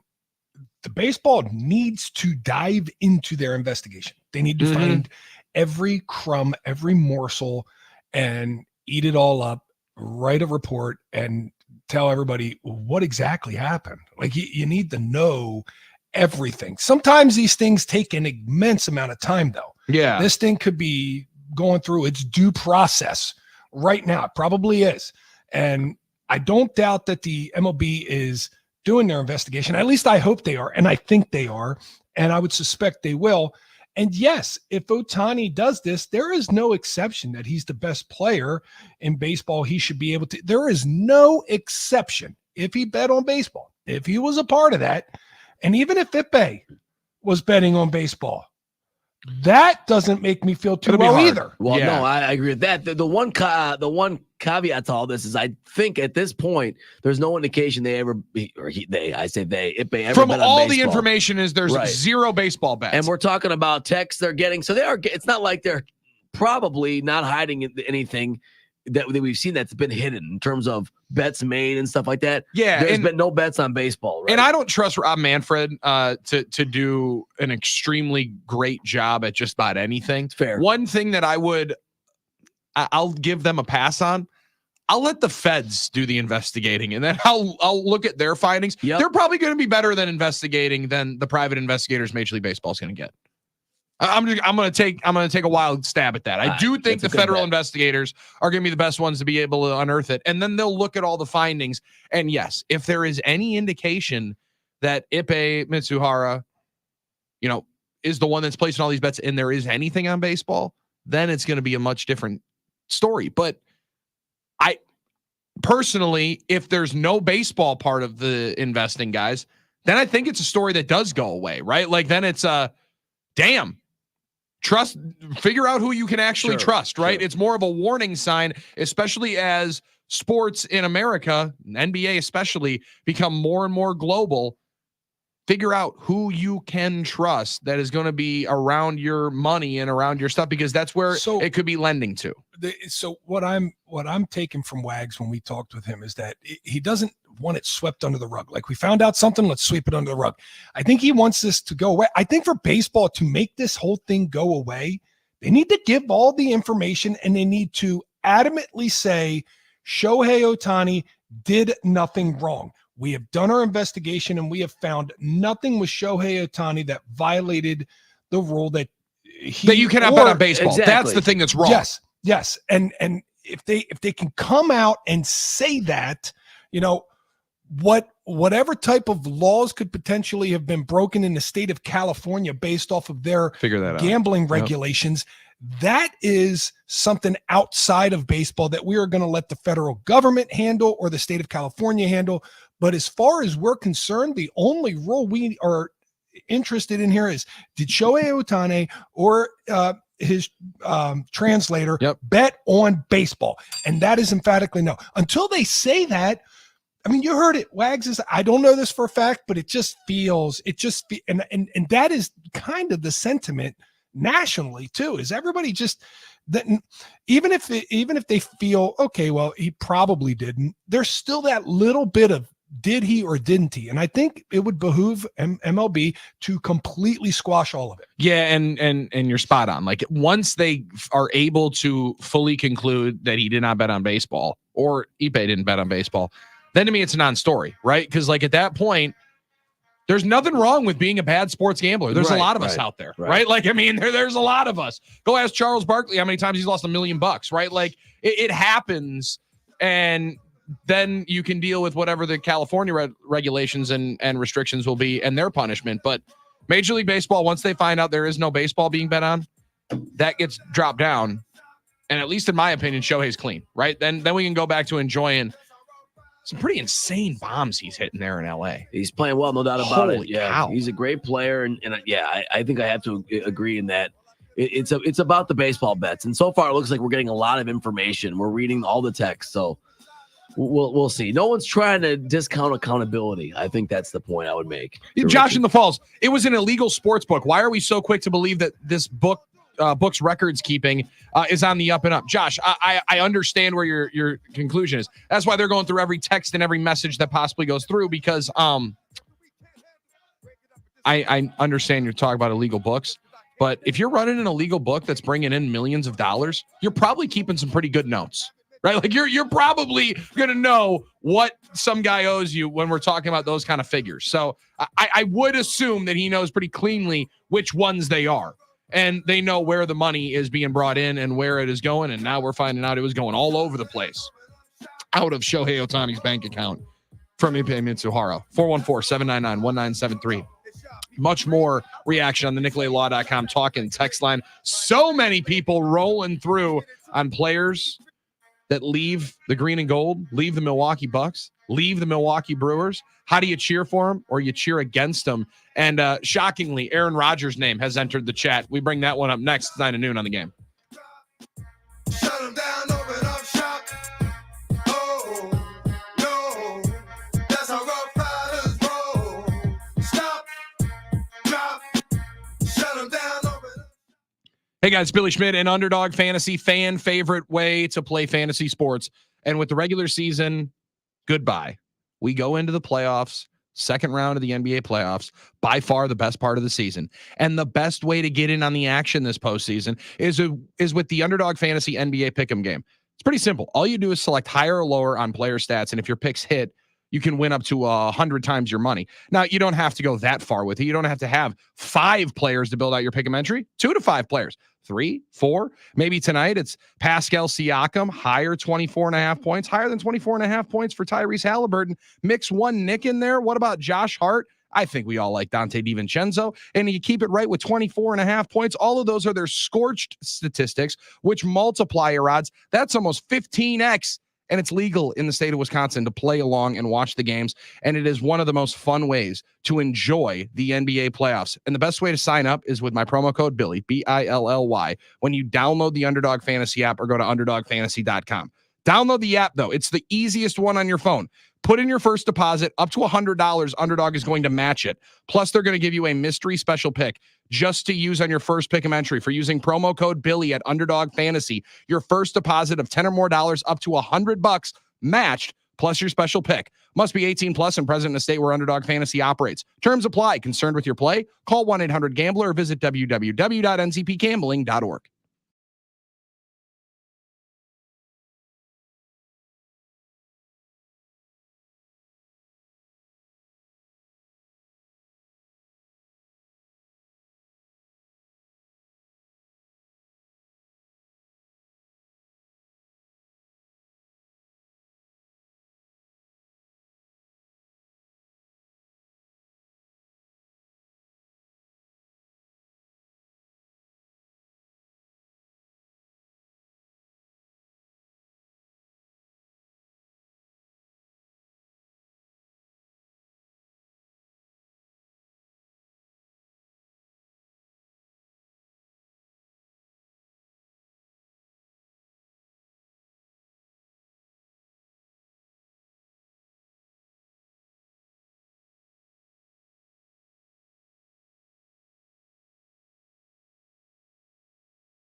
9 to noon on the game. NicoletLaw.com talking text line buzzing 414-799-1973. How do you cheer, root for or against former Wisconsin athletes? 414-799-1973. The reaction has been flowing all day long, and Rye Guy in the 920 has one. John Kuhn, Armitsarian, unpopular opinion, but I hope Aaron Rodgers wins another Super Bowl or 2. He's the greatest thrower of the football of all time and deserves another ring. I love what the Packers are doing, and their time will come in the next 2 or 3 years. But A-Rod needs another trophy before he's done.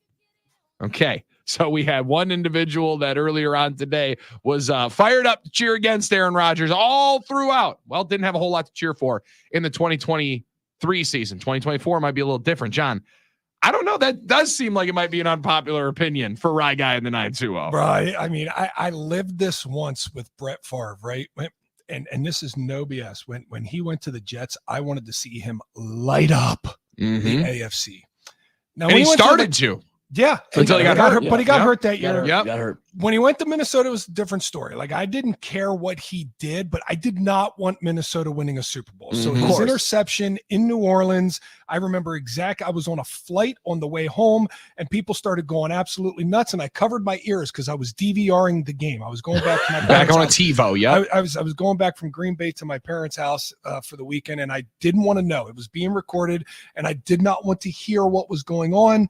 And I covered my ears and I kept my eyes shut. And as soon as I got in the car, Grammy told me exactly what happened. I said, "What are you doing?" Grammy. Now I'm happy. Don't tell me anything else, because as soon as I get in the car, did you hear about Brett's interception? You gotta be kidding me. Probably the biggest moment in the game, and you just ruined it. So I watched that entire game DVR'd, and that made me feel good because I did not want the Vikings winning. Exactly. Brett could have had immense success in New York, and I would have cheered him on, but I did not want the Vikings winning. So that one felt good. Aaron in New York, I said this last year, I was so fascinated to watch. I felt like we as football fans got robbed because he only had 5 plays. I'm with you on last that. year. Yeah. Yep.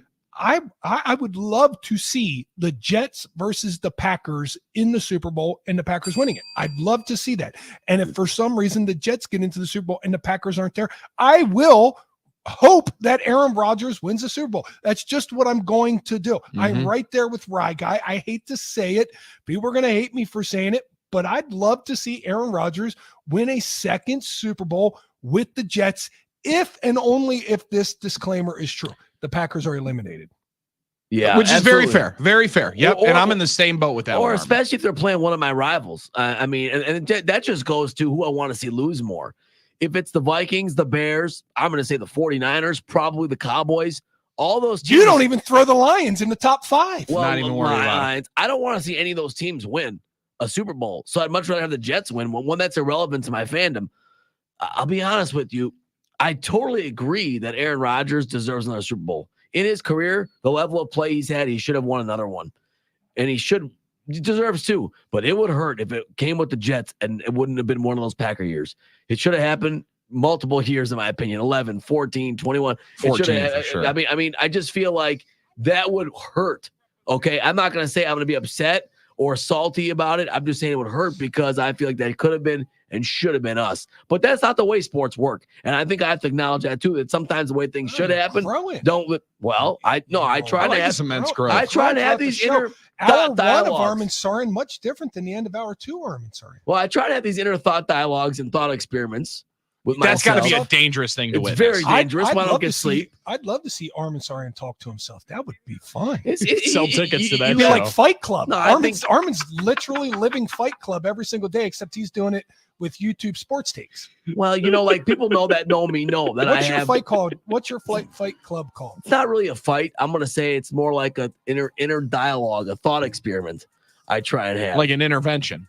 Sort of. It's like where you're just having a dialogue. And I saying, would've went okay, with Fight Club what's more the than most logical or the most, let's say the best outcome in good faith of a discussion of a Sure. dialogue. You're saying, okay, would I want Drew Holiday to win a title? No, because I don't want the Celtics to win a title. But it's not because I don't like Drew Holiday or I wish bad upon him. It's because I don't want to see the Celtics win. Same with Aaron Jones. Do I want to see Aaron Jones succeed? Oh, I love who Aaron Jones is about, But if he succeeds, then the Vikings might win more games. If they win 1 or 2 extra games, they might make the playoffs. So these are the things you think about, you know. Does your alter a lot ego going that you on. battle with look like Brad Pitt, just like Edward Norton's alter ego looked like Brad Pitt? No, it's more like the guy in that meme with the crazy hair with all the lines going every which way. Kramer. Yeah, Kramer. Your alter ego looks like Kramer. No, but the guy Kramer versus Well, yeah. Armin, that would be an interesting battle. That's a throwdown right there. What's the guy in the meme though that he's doing the map of everybody, like circling the map and how everything connects to each other? And he's You're talking about the guy that does the analytics for find the like political oh races. Kornacki? No, Yeah. no. You're talking about the F around and find out guy? That's a different guy. Someone out there is going to know the picture I'm talking about, and they'll Okay. text it in. Okay, they're I'm going to just text trying that in. picture Armin fighting with Armin's alter ego and who that alter ego would be. Armin said, "Forget about handsomeness. I don't want Brad Pitt. Or I want Kramer. Kramer. Yeah, I want crazy. Or Jonah in Moneyball, where he's in front of the whiteboard with all the numbers. He's got 3 arrests. Yeah, but Yeah. he gets on pace. Would you anticipate Jordan Love's odds much better than Aaron Rodgers to win MVP this year? 20-1 for Aaron to win MVP with the Jets this year. 14-1 right now at Potawatomi Sportsbook for Jordan Love. Feels like a good bet, doesn't It it? feels like a great bet.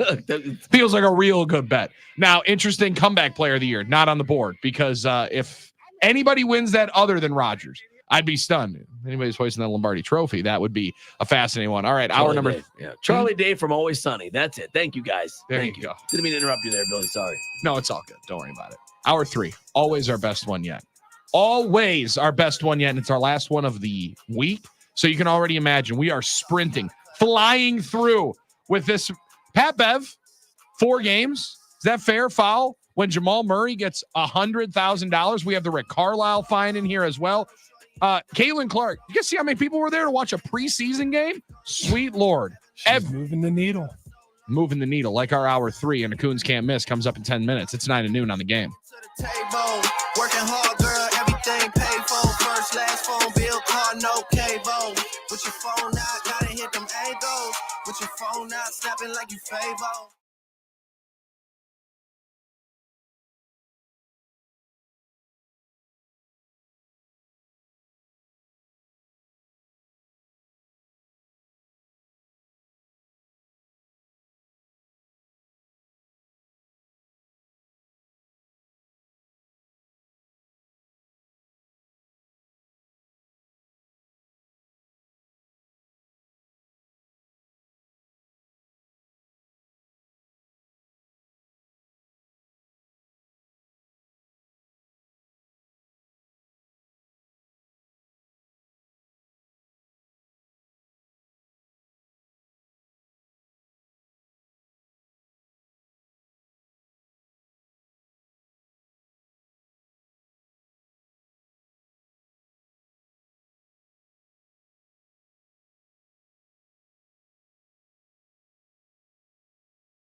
Go,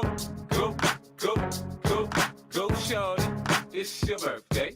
We gon' party like it's your birthday. We gon' sip Bacardi like it's your birthday.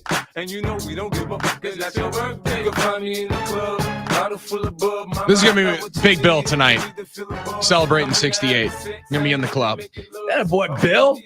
Bill the first. UW Milwaukee Panther Arena partying it up. Probably with a Coors Light in his hand. Oh, yeah. Oh, Big Admiral's game tonight? He's going to be in the club. He's going to be there for game 4. He's going to be ready to go. He's going to be ready to rock. Gotta get this win tonight, guys. Gotta get this win home. Extra big on a birthday. Big old 6'8". What are you doing before, after? Like, what extra plans? I mean, well, that's a surprise. If you don't want to spoil it, don't do it. Like, Granny, don't blow the surprise. There might be a little surprise. And since my parents have potentially, I think, listened to every single word I've ever said into a microphone onto the radio, I know they're hearing. So there might be a little bit of a surprise. All right. Come on, once we get there. But, John, more importantly, the funny thing is, with my dad's birthday being May 10th, he's almost always going to get overshadowed by Mother's Day this weekend, which, let's be honest, that's the main event coming up on Sunday. Guys, let's not mess it up, all right? Let's do everything we can to celebrate moms the right way on Sunday. And you know what the right way might be, Armin? Game 5. There you go. Milwaukee Admirals, Texas Stars. After they win here tonight, say, I don't know, maybe 4-2. When they empty win, netter to finish it off with a minute and a half to go. Yeah, when they win tonight, it'll be 5 p.m. Friday. 5 p.m. Friday. So let's get a full house for both games because there's going to be 2 of them. Let's get a full house for both. Let's show them what it's like in our house. All right, let's go. MilwaukeeAdmirals.com I'm going to get tonight. tickets. You're going tonight? Yeah, I'm going. I don't know what's going on. I'm going. I'm going to try and pull He doesn't everybody. care. It doesn't matter what's. I don't know what's going on. I'm going. I'm going. I'm going to try and pull everyone.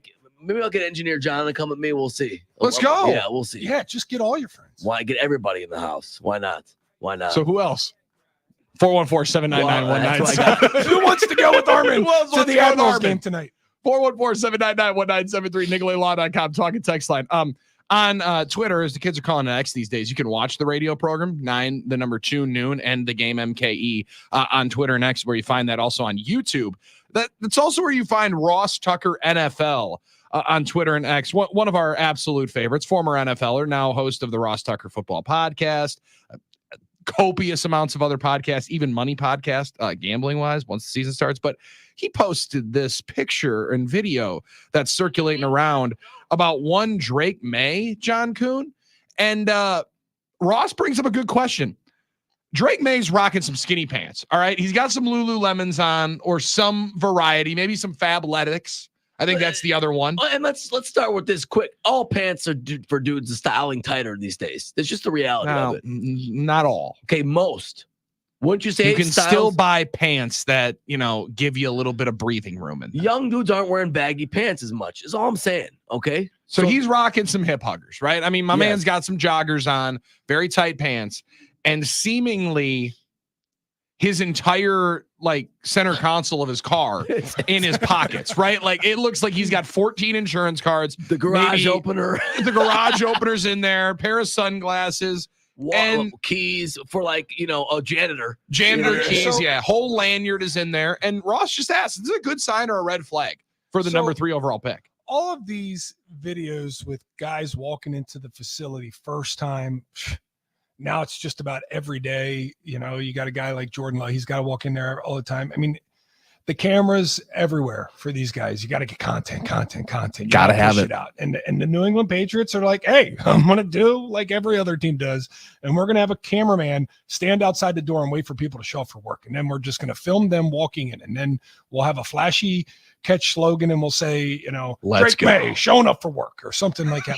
Right. The problem is facility, you're catching these guys in the morning. Half of them didn't shower. You're lucky if they got their teeth brushed. They're showing up in the morning, getting ready to eat some breakfast. He's got a book bag on, probably with the playbook and nothing else in there.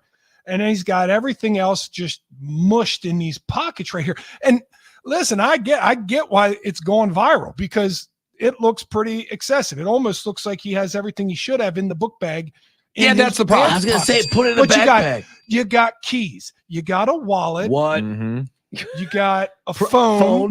Which phones are huge these days. Phones are big. So could have 2 phones too, right? He might be Kevin Gates style in it. Might have 2 phones. These guys have one for the plug phones. and one for the you know. Okay. No, you think he's CD Lambing it? You think he's got that bat phone? He might have two phones. Yeah, I mean, he might be swiping on one and taking calls and requests on the other. I like Drake May, good looking guy. I could see him enjoying. It looks like a whole iPad. To be honest with you, I'm trying to think. Sometimes when I walk into Green Bay, I have a bunch of stuff in my pockets because I'm going to golf. Right? I might have, got tees. Yeah, you Here we gotta go. have tees. You gotta have golf balls. Chapstick. You know. You could have chapstick, Armin, but I'm a man, so I never have chapstick. I get dry this time of year. I talk a lot. I get dry. Keys, Okay. cut sheet right here. I got my cuts I wanted to cut. I hate to say it, Costanza chapstick is a necessity, but a chapstick is never something that men have in their pockets. No, chapstick is not something. It's always that, something you know, that they got to go diving Right. deep into the center console for, or underneath the seat. I know it's I in here lose somewhere. mine. Let I me reach lose and try and mine. find this. Let me I try and lose find mine. this thing. I could have Or the chapstick in my cosmetic pockets, but bag I in don't. like the master bathroom. Like, oh, I get Maybe paid a all little my. cover up. Mascara. Bell, you know, you get a bell in your pocket. You know, I'm just kidding. That was a joke. I mean, Wow, I'm just that was trying awesome. to speculate what Oh could my be in God. these pockets right here. I mean, What else could Well, there I'm going to be keys, honest with you. Phone, keys, wallets, and if I'm walking in, you know, I'll have a rangefinder sometimes. That'll be tucked in a pocket. So I could go into some places a little sloppy like this. Yeah, a tin of, yeah. He's, yeah. you know, he's Oh, got to yeah, have 1 to 2 probably. tins, right? I Mhm. mean, probably has a couple of 3s, maybe a 6, Unless right? he's hitting the jewel. You know what I mean? But he's going to be in meetings all day. That's Yeah. going to be tough too. So, I mean, I think he's probably got a couple of flavors in the pocket potentially. Some gum, maybe. Or maybe he's old school, For the but maybe breath? it's long cut. I don't know. Maybe some Altoids Yeah, once you're Altoids. done. Yeah, yeah. Little mouthwash could potentially be there. I mean, he is from Liquid Carolina, IV right? packet. Or he's from Carolina or Duke. I forget Drake. Carolina, North Carolina. Okay, yeah. I get. They're probably long cutting it down there So still, he's right? probably- That's what I mean. He's Yeah. got Redman in his Pack pocket. and chalk. Yeah. Yeah, there's no winter, Original. no winter OG. green. And if Yeah. you're going Redman, John, you already know that's taking up a lot more room in the pocket. That's why it could look like an iPad there in the side. That's an interesting deal. I like you see the backpack, and that would make me a little concerned. That feels like a perfect preparation prevents piss poor performance kind of situation, right? Like, you know, you're going to have all this in here. I already know I'm the number 3 overall pick. Content team is on it. New England Patriots. There's all this hype around me. Elliot Wolf was just talking about on Adam Schefter's podcast, so people are going to be there wanting to get information. Got It's like, we might want to be prepared a little bit more, Drake May. Let's throw that stuff in the book bag. Not let anybody see what's happening in there. You know, when Ross says, "Is this a good sign or a red flag?" Aside from the stuff in his pockets, because I mean, I remember Looks cool. if anybody carried an old school wallet like dads did back in the day, you know what I'm talking about. Old dad wallets. Yeah. I mean, Threefold. These things, the three. Armin, you have an old dad wallet. Yeah, I with- will not and change my wallet. Where's the chapstick pouch? Well, chapstick Right in flies between loose in the pocket, but you're right. right in I between the kind of slit. got the old Costanza wallet. But I don't old have the school Ridge or one wallet- of these things. The old school wallet was so big, it used to leave permanent marks in the jeans, In the even jeans. after they went through the wash. Mhm. The wallet mark was there, always there. No, So it's not trifold though. Mine a bifold. My dad used to have a trifold all the time. 3 folds, trifold. You know that would be thick. and Oh, that's wide. what the try stands I for. never 3. understood it before. Now I get it. Got Yeah, it. just- Okay. Buy is 2, try is 3. Sorry. Okay. Yeah, but you're right. It would leave a mark in the jeans. You're right. Back to that. Yeah. But you could fit. It's a bigger sign is just you need bigger pants. You need bigger pockets. Now we're hitting the nail Sure, on the head that's here. problem.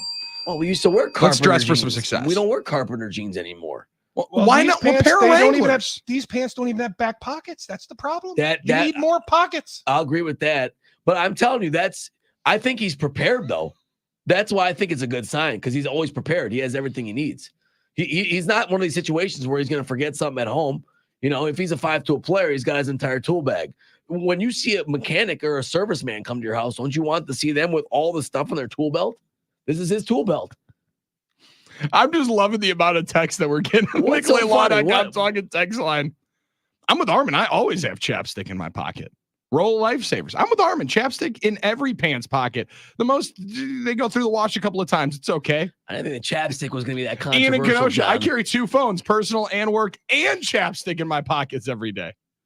Line guy 920. How do you manage to do that without? I mean, see, and here's another reason why chapstick is regularly not in a man's pocket because those jeans go in the wash, and the chapstick does not come out with the jeans. It's then in the wash, stuck at the bottom of the washing machine. I've done And then that. when they go to put their jeans on, they're like, "Where's my chapstick?" It's always right here in my pocket, but it's not because it went through the wash. And it could put stains in your clothes when you run it. If you don't forget, I've done that. So you have to check your pockets before you put it in the wash. I don't know. It's what it is. Yeah, I always mess that up with tissues or like money or like gum. That's the worst one. Gum's If I got a worse. pack Better- of gum and all of a sudden that thing is just all over the pocket. That's a bummer, but there's nothing better than putting on a pair of pants and just reaching in the pockets and you pull out a 20. Yeah. That's a good feeling. Damn, look at what I just found. It's going to be a great day. That's where you say, look at God. And let me hit Canal Street real quick because I just got myself some bonus funds. Free play.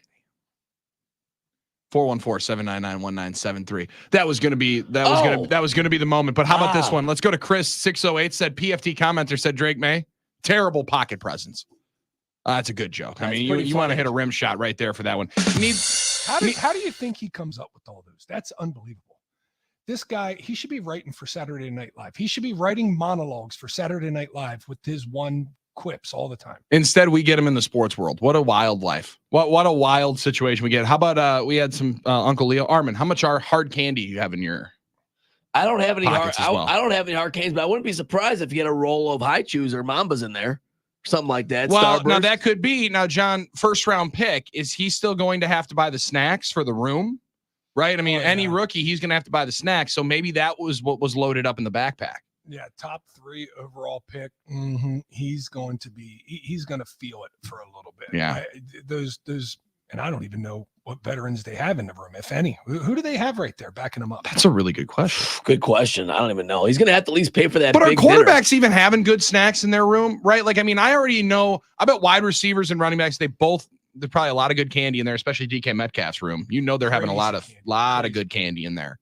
There's going to be good snacks throughout the offensive line room because if you don't have good snacks, somebody's going to pay. Somebody's going to be in some serious peril. Jacoby Brissett, 31 years old. He's going to take him around the league. Yeah, you're going to take advantage of that one now. Yeah, Jacoby's going to take him around the league. That's good work for Jacoby Brissett. You know what else is good work if you can get it? What's that? A Coons can't miss. The man can't miss. Time now for Coons Can't Miss. Presented by the Potawatomi Sportsbook. Bet big, bet bull. Nothing wrong with hitting the runway a second time. If you didn't land the plane the first time, you just bring it up and fly it around and land it again. Right? Yeah, the passengers on board will have something to say about that. I was going to say, I'm going to be quite concerned if we try to land for a second time. You just got to land safely. That's the most important thing. You know, the problem with that too usually is they fly back to the original airport. That happened to me once on a flight from Minnesota to Green Bay. We Really? started to go down. We started going back up. I looked down. The gas station was below us. No runway. So the good reason to go back up. But then we decided it was too foggy to land. So we flew all the way back to Minnesota. Not a good sign. Not a great thing. Team flight, John, or no? Was it? No. Oh, no, this was man, this was an off-season flight. that's gonna be scary. There's only one time we got rerouted. We got rerouted to Chicago Midway. I mean, you want to talk about the armpit of the Midwest. Midway's I've always wild. said that. I always said that was Iowa. Midway Airport might be that one. Flights can be scary. You know what else can be scary? It's Potawatomi Casino Hotel Sportsbook. Scary good. I mean, 2,000 square foot LED screen, stadium seating, and atmosphere that you can only get from going to one of your favorite stadiums or out there to Vegas. And even when you go to Vegas, only about 10% of them even compare with this place. It's the biggest sports book outside of Vegas. Don't take my word for it. Make your way down there because the new sports book is open at Potawatomi Casino Hotel Sportsbook. And it's glorious and it's fantastic. And we will be making our way there rather shortly. Now, yesterday, my picks this week, it's fade John Kuhn time officially. We are now 0 for our last 3. So now, naturally, I'm just going to make picks off of emotional hedges and things that I think, potentially might make this interesting. I think the New York Knicks plus 7.5 is a good pick tonight, even with their injury to OG Anunoby. I think it's still a good pick because that's a lot of points in what's been a rather tight series so far. Will Indy get all the calls here tonight? And if they cover this 7.5, then we got ourselves a series on our hands. So I have an emotional hedge pick here tonight that I think actually adds good value at plus 7 for the Knicks. All right. Yeah, no, I would agree with that, John. It does seem like kind of a thick line to me, even though there's a lot of reasons for it. I get it. So I wonder or do you pick the defending NBA champions catching 4 points tonight? I mean, which one do you do? See, now- both of them seem very good. I like the Nuggets tonight.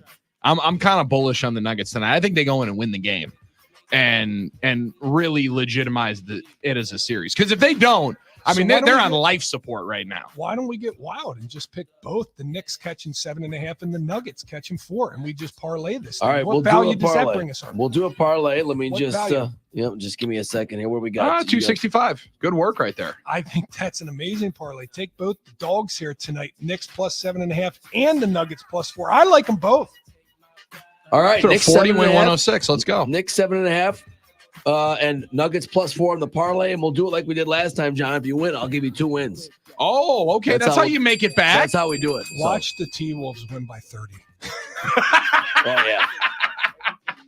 I will feel bad if that happens. I will feel bad. Also, I'll be hurting quite a bit from the financial standpoint if that ends up happening. T-Wolves go out in there and boat race them again. We're gonna but you know be what? wondering what's happening. Think about it. They are at home, but the thing is, you know the Nuggets are going to give all they got tonight. They can't lose. They can't go down 3-0.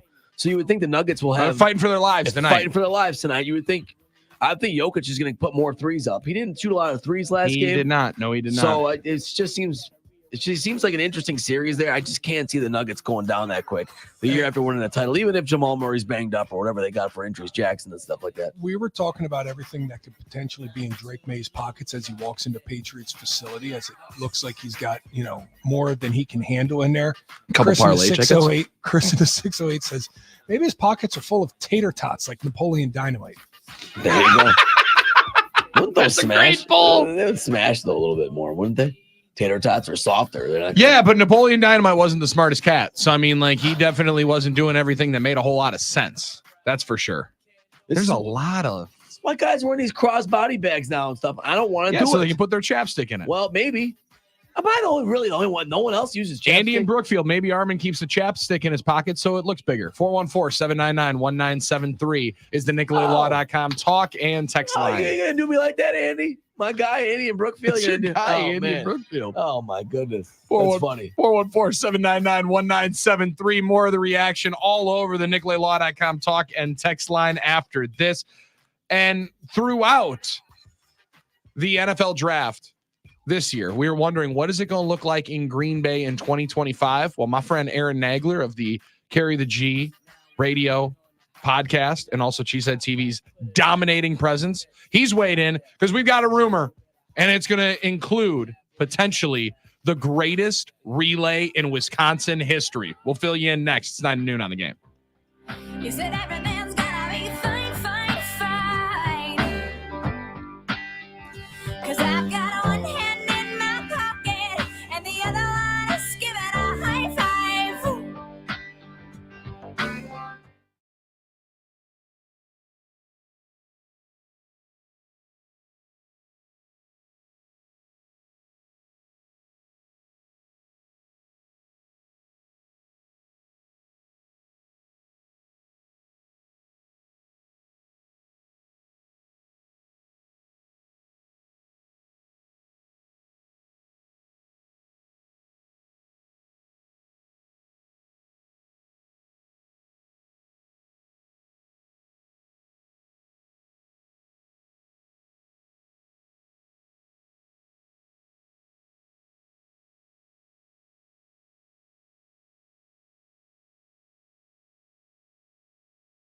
This is what's bumping in the backyard party in Arizona for former Bucks head coach Mike Budenholzer as he's trying to party like an NBA head coach once again, as it sounds as if he is going to be hired as the next head coach of the Phoenix Suns. I mean, you want to talk about the peak NBA coaching carousel situation, John Armin? 2021, beating the Phoenix Suns in the NBA Finals, being a Florida or a Arizona resident, and now Mike Budenholzer is like, wait, hold on. So I just have to wait one more year for this guy to get fired who got the job over me last year, and then I'll get the job this year after they've, KD, Bradley Beal, and Devin Booker have figured out what didn't work. Sweet, I'll do that one. Mike Budenholzer, congratulations. Way to stumble into a good job. I like that. Nobody was surprised that he was going to take another job, right? Like, I mean, he was in his mid-50s. Some people were trying to speculate that he was just going to go off into the distance just because he took a year off. No, he was waiting for a perfect opportunity and walks right into a good one there in Phoenix. Seemingly good, because Armin Sarian's not too sold, John. They think, they say everything is fine and they will be better. And, much to the same tune that we were saying here in Milwaukee, we got to give it another year. We got to let these guys have some more time together. There were some injuries and, I'm not exactly sure how the Devin Booker, Bradley Beal, Kevin Durant thing works. Yeah. Right? Mm-hmm. Don't they all kind of feel like the same guy? They all kind of feel like the same player. And I'm not quite sure that vibe ever works out. But hey, if Bud gets up there and starts running and gunning, he's going to have a long bench during the regular season. So these guys will be nice and rested. And yeah, I'd hate to say, and I'm not going to say it, that the Phoenix Suns is not a great job for Mike Budenholzer, because right now any job as a head coach is a great job. But this one specifically with 3 big time players, you got to be liking that. Well, you got to think, because my first thought was, he goes to a contender. And then I said, well, are they really a contender? Because they were, they went quietly in the night again in the playoffs. They're going to be a year older. They got swept out of the playoffs. Swept. Are they going to have Devin Booker? Durant's getting older. Bradley Beal with all of his flaws and still kind of mid to me. But Budenholzer is really good at taking the pieces he has, putting a system in place. It's going to be a good offensive system. They're going to score. Scoring a lot of points. Yeah. They'll win games, no doubt about it, in the regular season. What they do in the playoffs remains to be seen. And what pieces they get, and if they make some moves, we'll see. Could you see them making a move for Brook Lopez? Get him back into Bud's patented drop defense. Try to be able to get him. He's familiar with them. Yeah, be a little familiar. I don't know. I mean, you see some familiarity. You see where some different moves could go. I imagine both teams are going to be looking to mix some things up, and maybe you get some youth out of somebody in a 3-team package there. But I think both teams are going to be aggressive. John, it's a good gig because you got one.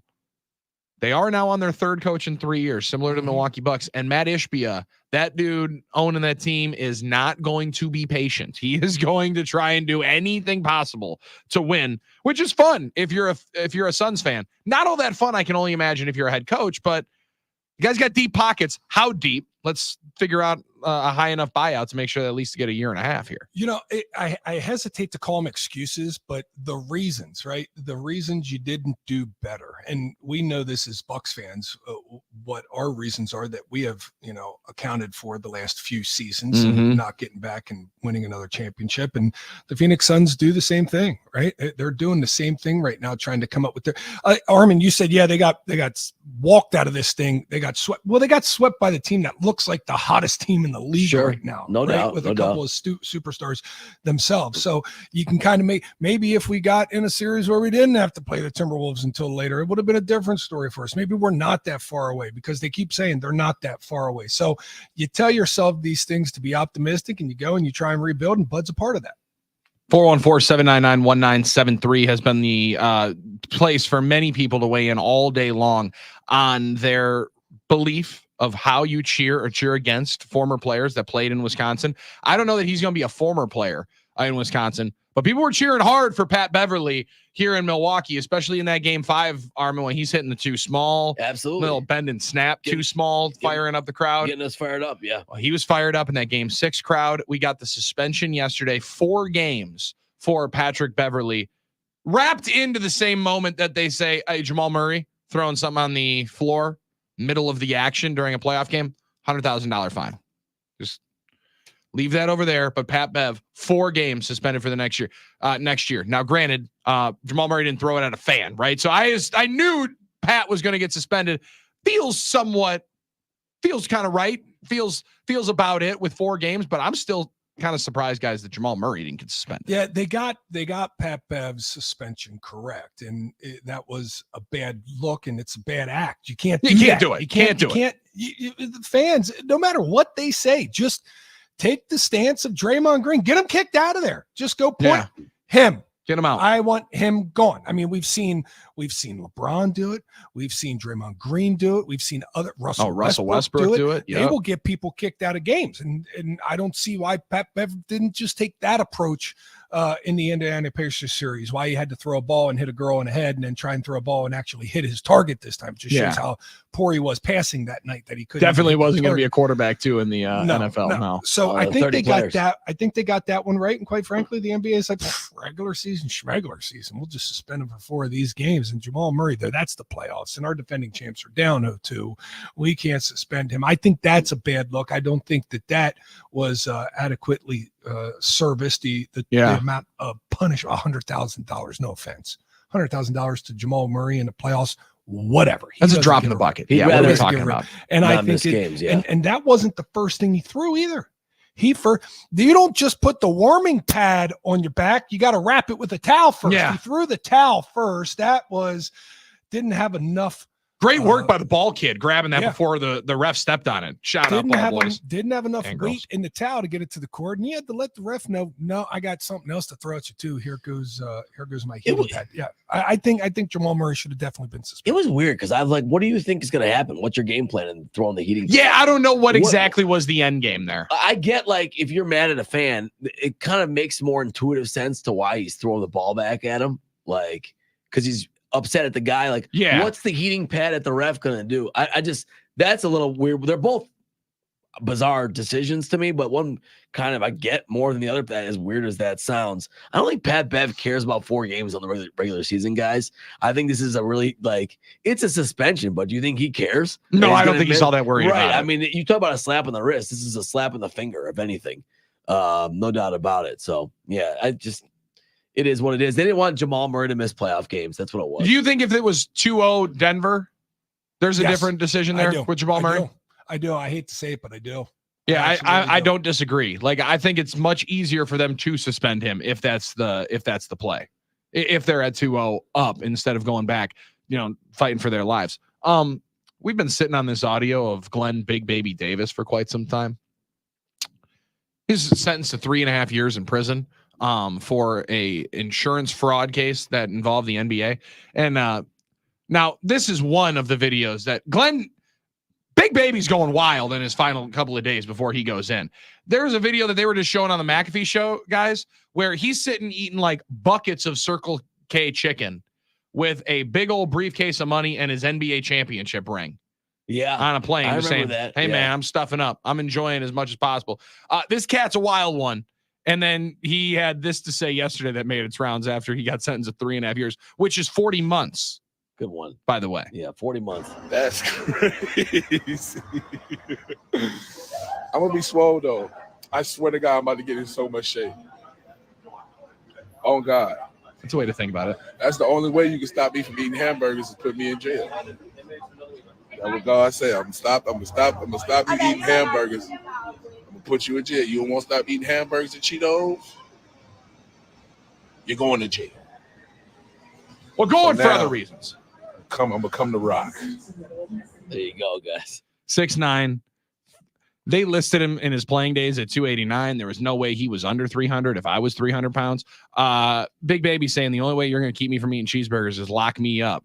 And John, I'm going to probably bet the under on him coming out shredded. He could have just done your weight loss plan. I could have helped him out way easier. He could have very easily have found a way to stop eating cheeseburgers without defrauding the NBA insurance company. They didn't need to do that. Nope. All you had to do was call Milwaukee weight loss. This seems a little egregious. You wanted to lose some pounds, Big Baby? I'll get you on the treadmill. I'll figure this thing out. You helped him out. Fraud insurance. No, you didn't need to be going all that crazy with it. We could have helped him out much easier right here. Right. Now he's not anymore. He's locked up. But hey, he's going to be off the cheeseburger. So congratulations. He says he's going to come out looking like The Rock. Again, I'm sorry. I'm going to bet the under on that. I don't believe we're going to get Rock like Big Baby coming out here. I don't think so either. You know what? I don't they. I'm sure they have hamburgers in jail, though. I'm sure they do at some point. Yeah, I don't know. I've never been. But 262-433-4008. If Big Baby was trying, once he comes out, doesn't look like The Rock, Milwaukee weight loss. Talk to Katie, Renee, and Emily can get him signed up. It'll be a great deal over at Milwaukee Weight Loss. Hey, man, many patients lose 20, 30 pounds about a month. Like that. MilwaukeeWeightLoss.com, Glenn. If it doesn't work for you, right? And in 3.5 years, if you come out not looking great, we could help you out there. Our quick trip takeaways of the day involve maybe the greatest relay in Wisconsin sports history. Now, one of my friends, Aaron Nagler, not a big fan of the relay. Potentially part of it, but I think we have to let this seed sit for the weekend and just let our nooners know of how they might have to prepare for the 2025 NFL draft. Get yourself in the best shape going into the draft so you could participate in the relay. We'll fill in that blank coming up next. It's Schoon, Billy, and Armin. It's 9 to noon on the Game. My mother, God rest her soul. Lord of mercy.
Milwaukee Admirals playoff hockey tonight at UWM Panther Arena. Get there. Armin Sarian's going to be there. You said by hook or crook, you're getting in the attendance. I'm going to the game. We need to fill this house and show them what it's like. There. He's ready to go. I'll say with all of his friends. I might even worry. Hey, he might bring one even. I might bring one. I might bring one or two or three or four. You never know. Okay. You never know what kind of, I don't know what kind of squad you're rolling in with. I'll roll up with. You know what I'm saying? We need to get this win tonight. Entourage. Yeah. Billy's working tonight on the mic. Pumping up the crowd there. Need to see Billy on the mic. So I'll be completely honest with you guys. I got a little too wrestling promo-ish on the open for game number 3. That's okay. What's wrong with that? Shaking my head, dude. I grabbed that mic. I got real close to the camera. Look crazy eyes in there. Just might have to do it again. Or grab one of those beers and chug it. Maybe that'll work. Hey, I heard they're going to be tapping a keg at Old German Beer Hall tonight. What? Yeah, before the game, I heard free beer until it's out or something like that. I saw it. Admirals just tweeted it. Hold on. You say free beer until it's out. We got to make sure that this thing is locked in. Maybe that's something to do. Free beer, 6 p.m., keg tap with Roscoe.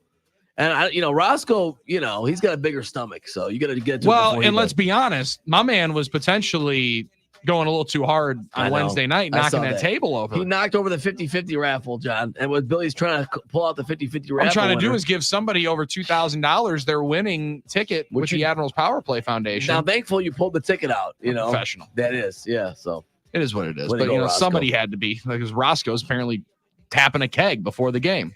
So that's the kind of entertainment you're going to get here tonight, as well as playoff hockey, which included a combined 21 penalties on Wednesday night. So these teams do not like each other. Should be a lot of fun enjoying it tonight with the Milwaukee Admirals. Again, German Beer Hall. How about that? Old German Beer Hall, free beer at 6 p.m. tonight before the game as we get ready for Admirals and Stars tonight. Also going to be heard on 97.3 The Game. Yes, 920 indeed. and 97.3 The Game starting at 6:45. Okay, so this is all coming out in little bits and pieces for what the 2025 NFL draft, John, is going to look like in Green Bay. One thing I do know is it's going to be a freaking madhouse, right? Like it is going to be an absolute electric factory. However, you gave us some potential information earlier today that we are trying to dig. We are trying to find as much as we can find that the bikes are going to be a part of it. And it's not just going to be what I thought, maybe the number 2 overall pick grabbing a 10-speed and riding in his $28,000 custom tailored suit up to the podium to give Roger Goodell a hug. Au contraire, the bike tradition is going to be much bigger for the 2025 NFL draft in Green Bay, apparently. Yeah, the draft ball, is it? It's the draft ball that comes into Milwaukee. That's what I'm talking about. Okay. Because we're on the clock, so we get the ball. And then is ridden okay, with bicycles for over 6 hours up to Green Bay. And then when it gets to Green Bay, all the kids are welcome to show up with their bicycles there for the Dream Drive to be able to ride it again and accompany the riders from the Don Hudson Center, which is the normal path back from training camp to the locker room to Lambeau Field. A nice little, probably 400-meter ride from one to the other. And the kids get to ride their bikes along with the actual bike riders that are bringing it from Milwaukee. So sort of like the Olympic torch is what I'm hearing, right? Yes, it's the Olympic torch for the draft. Basically, the idea. I mean, to me, it sounds kind of fun. It sounds kind of cool, right? There's no way that I'm biking from Milwaukee to Green Bay. However, if I could get my moped back, like a 150cc moped, and I could just ride around with the bicycles up. E-bikes are going to be a big thing. I'm sure. But the first thing I read in this press release was that there's going to be some bicycle enthusiasts involved from a Milwaukee bicycle club or a Wisconsin bicycle club. That's what I'm talking about. Bike shop. There's going to be some bike shops involved with this because let's get some sponsors involved as well. There's going to be some Green Bay Packer employees, and then I started thinking, okay, Green Bay Packer employees. Who's got the e-bike here? Who's taking the e-bike? Who's killing it on this trip? I mean, I have been through that stadium with some of the employees, and I mean, no offense, Craig Schilbauer, are you doing this right? I mean, There's no chance. No, sorry, Craig. No, Taylor, maybe Taylor. our boy some of Taylor might be. Taylor might be ready. I could to see do it. Taylor Rogers, Yeah. the producer for the games. Yeah. I could see him potentially doing it. I bet you he already rides to the stadium every day. Now, I don't know what Mark Murphy's situation is because I think he may have had like a hip or a knee He did have a replacement, something like I that. believe it was a hip replacement, and so potentially e-bite potential there. Or jump in Appleton, right? Like, I mean, can we just get in on the on ramp? Because Sure. I assume they're taking. Are we shutting down the freeway here? Just take 43 all the way up. Good question. I want to see a motorcade. I want to Be see awesome. cop cars in the front, a big long straight. Now people are going to get pissed. People trying to travel 43 that day. Oh, People big are gonna time. get mad. Not happy. But I want to see a cavalcade. I want to see cops, and then I want to see thousands of bike riders bringing this football up from Milwaukee on 43, and then more cops at the end. I just want to see it like it would be at an away game when you take the team buses. That would be cool. It's the ceremonial handoff to begin as it starts in Milwaukee to Green Bay, Lambeau Field, with the unveiling of the countdown clock coming up Tuesday, May 14th, as the 2025 NFL Draft officially, the countdown begins, Armin. I think that's pretty cool. Any chance all the great Harley riders of the state will mistake that ride for like, hey, yeah, Like a poker run or we'll- something? We'll jump in and they'll start fire up the Harleys like it's the anniversary. That would be epic. Now that would be pretty good too. Maybe they can Be a mix some big of that fan in. of that. I don't know. I think that's. I mean, It would sounds get there. It would get there too fast. You got Yeah. to ride no faster than 20 miles an hour. Lumberjack Pete said, should be you, Coon. You got that Peloton that you're that's what riding I'm around every thinking. day. I mean, who's gonna beat you on the bike, John, in that building? Come on, let's go. In that building. Well, Jerry Montgomery used to grind good. Jason Rebrovich actually ride. That name always gets me. He actually rides a lot. So maybe one of those two guys. Well, Okay. Jerry Montgomery's now in New England, so it won't be Jerry. Could be Rebs. I could take Rebs on in this challenge. What do you think about LaFleur? How far do you think LaFleur is going? Now, he's got that pop pec, which I don't know, might be We gotta tough when you're bouncing around. We got to load manage him. We Yeah, I got to think get so. him to and through the regular season, right? So that's Fair. going to be tough. I would not throw him on a bicycle. I would I'll- not do it. Outside chance that maybe the stallion of all stallions on that Packers coaching staff, Tom Clements, would run this thing from Milwaukee to Green Bay. I don't doubt that Tom could get in there, and do his thing. Ryan Downard is in phenomenal shape. He Mhm. can potentially get on Sure. a bike and ride that. That's a long way. 120 miles. That is a long way. I get tired driving 120 miles. Like I couldn't even. I You couldn't do even. get tired right around Sheboygan. You start Mhm. That it sounds long. Can we get a tandem bike for Wayne and Larry, maybe, or something like that? A tandem? I don't know. Wayne's still coming back from that back surgery. I don't. I Oh, don't think we okay. want any of the potential pounding with some potholes that we're going through. I right? hear you. Okay, good point. We good just point. we gotta look. We gotta look out for that. Well, Aaron Nagler loves it. Yeah, Aaron Nagler, big fan of it. Big Oh, fan of it. As he is a big fan of the Dream Drive itself and rolling in this with the NFL Draft.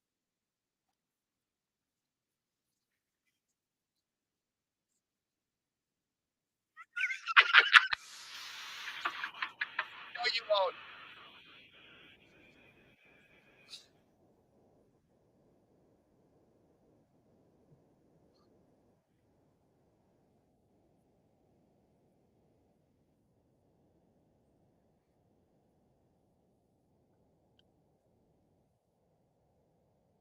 Yeah, it is. Come on, Aaron. Up.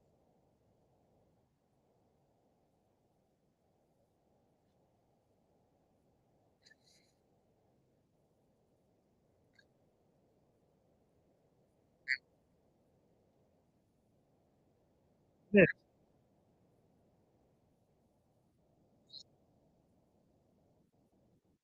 Nags, I know you're not done with it because on the next Carry He's the not. G radio, the podcast edition that we do, there's 1,000% chance, John, that I'm bringing all of that up to get that same fire from Nags in that belly. You know what I'm doing if I'm the Green Bay Packers?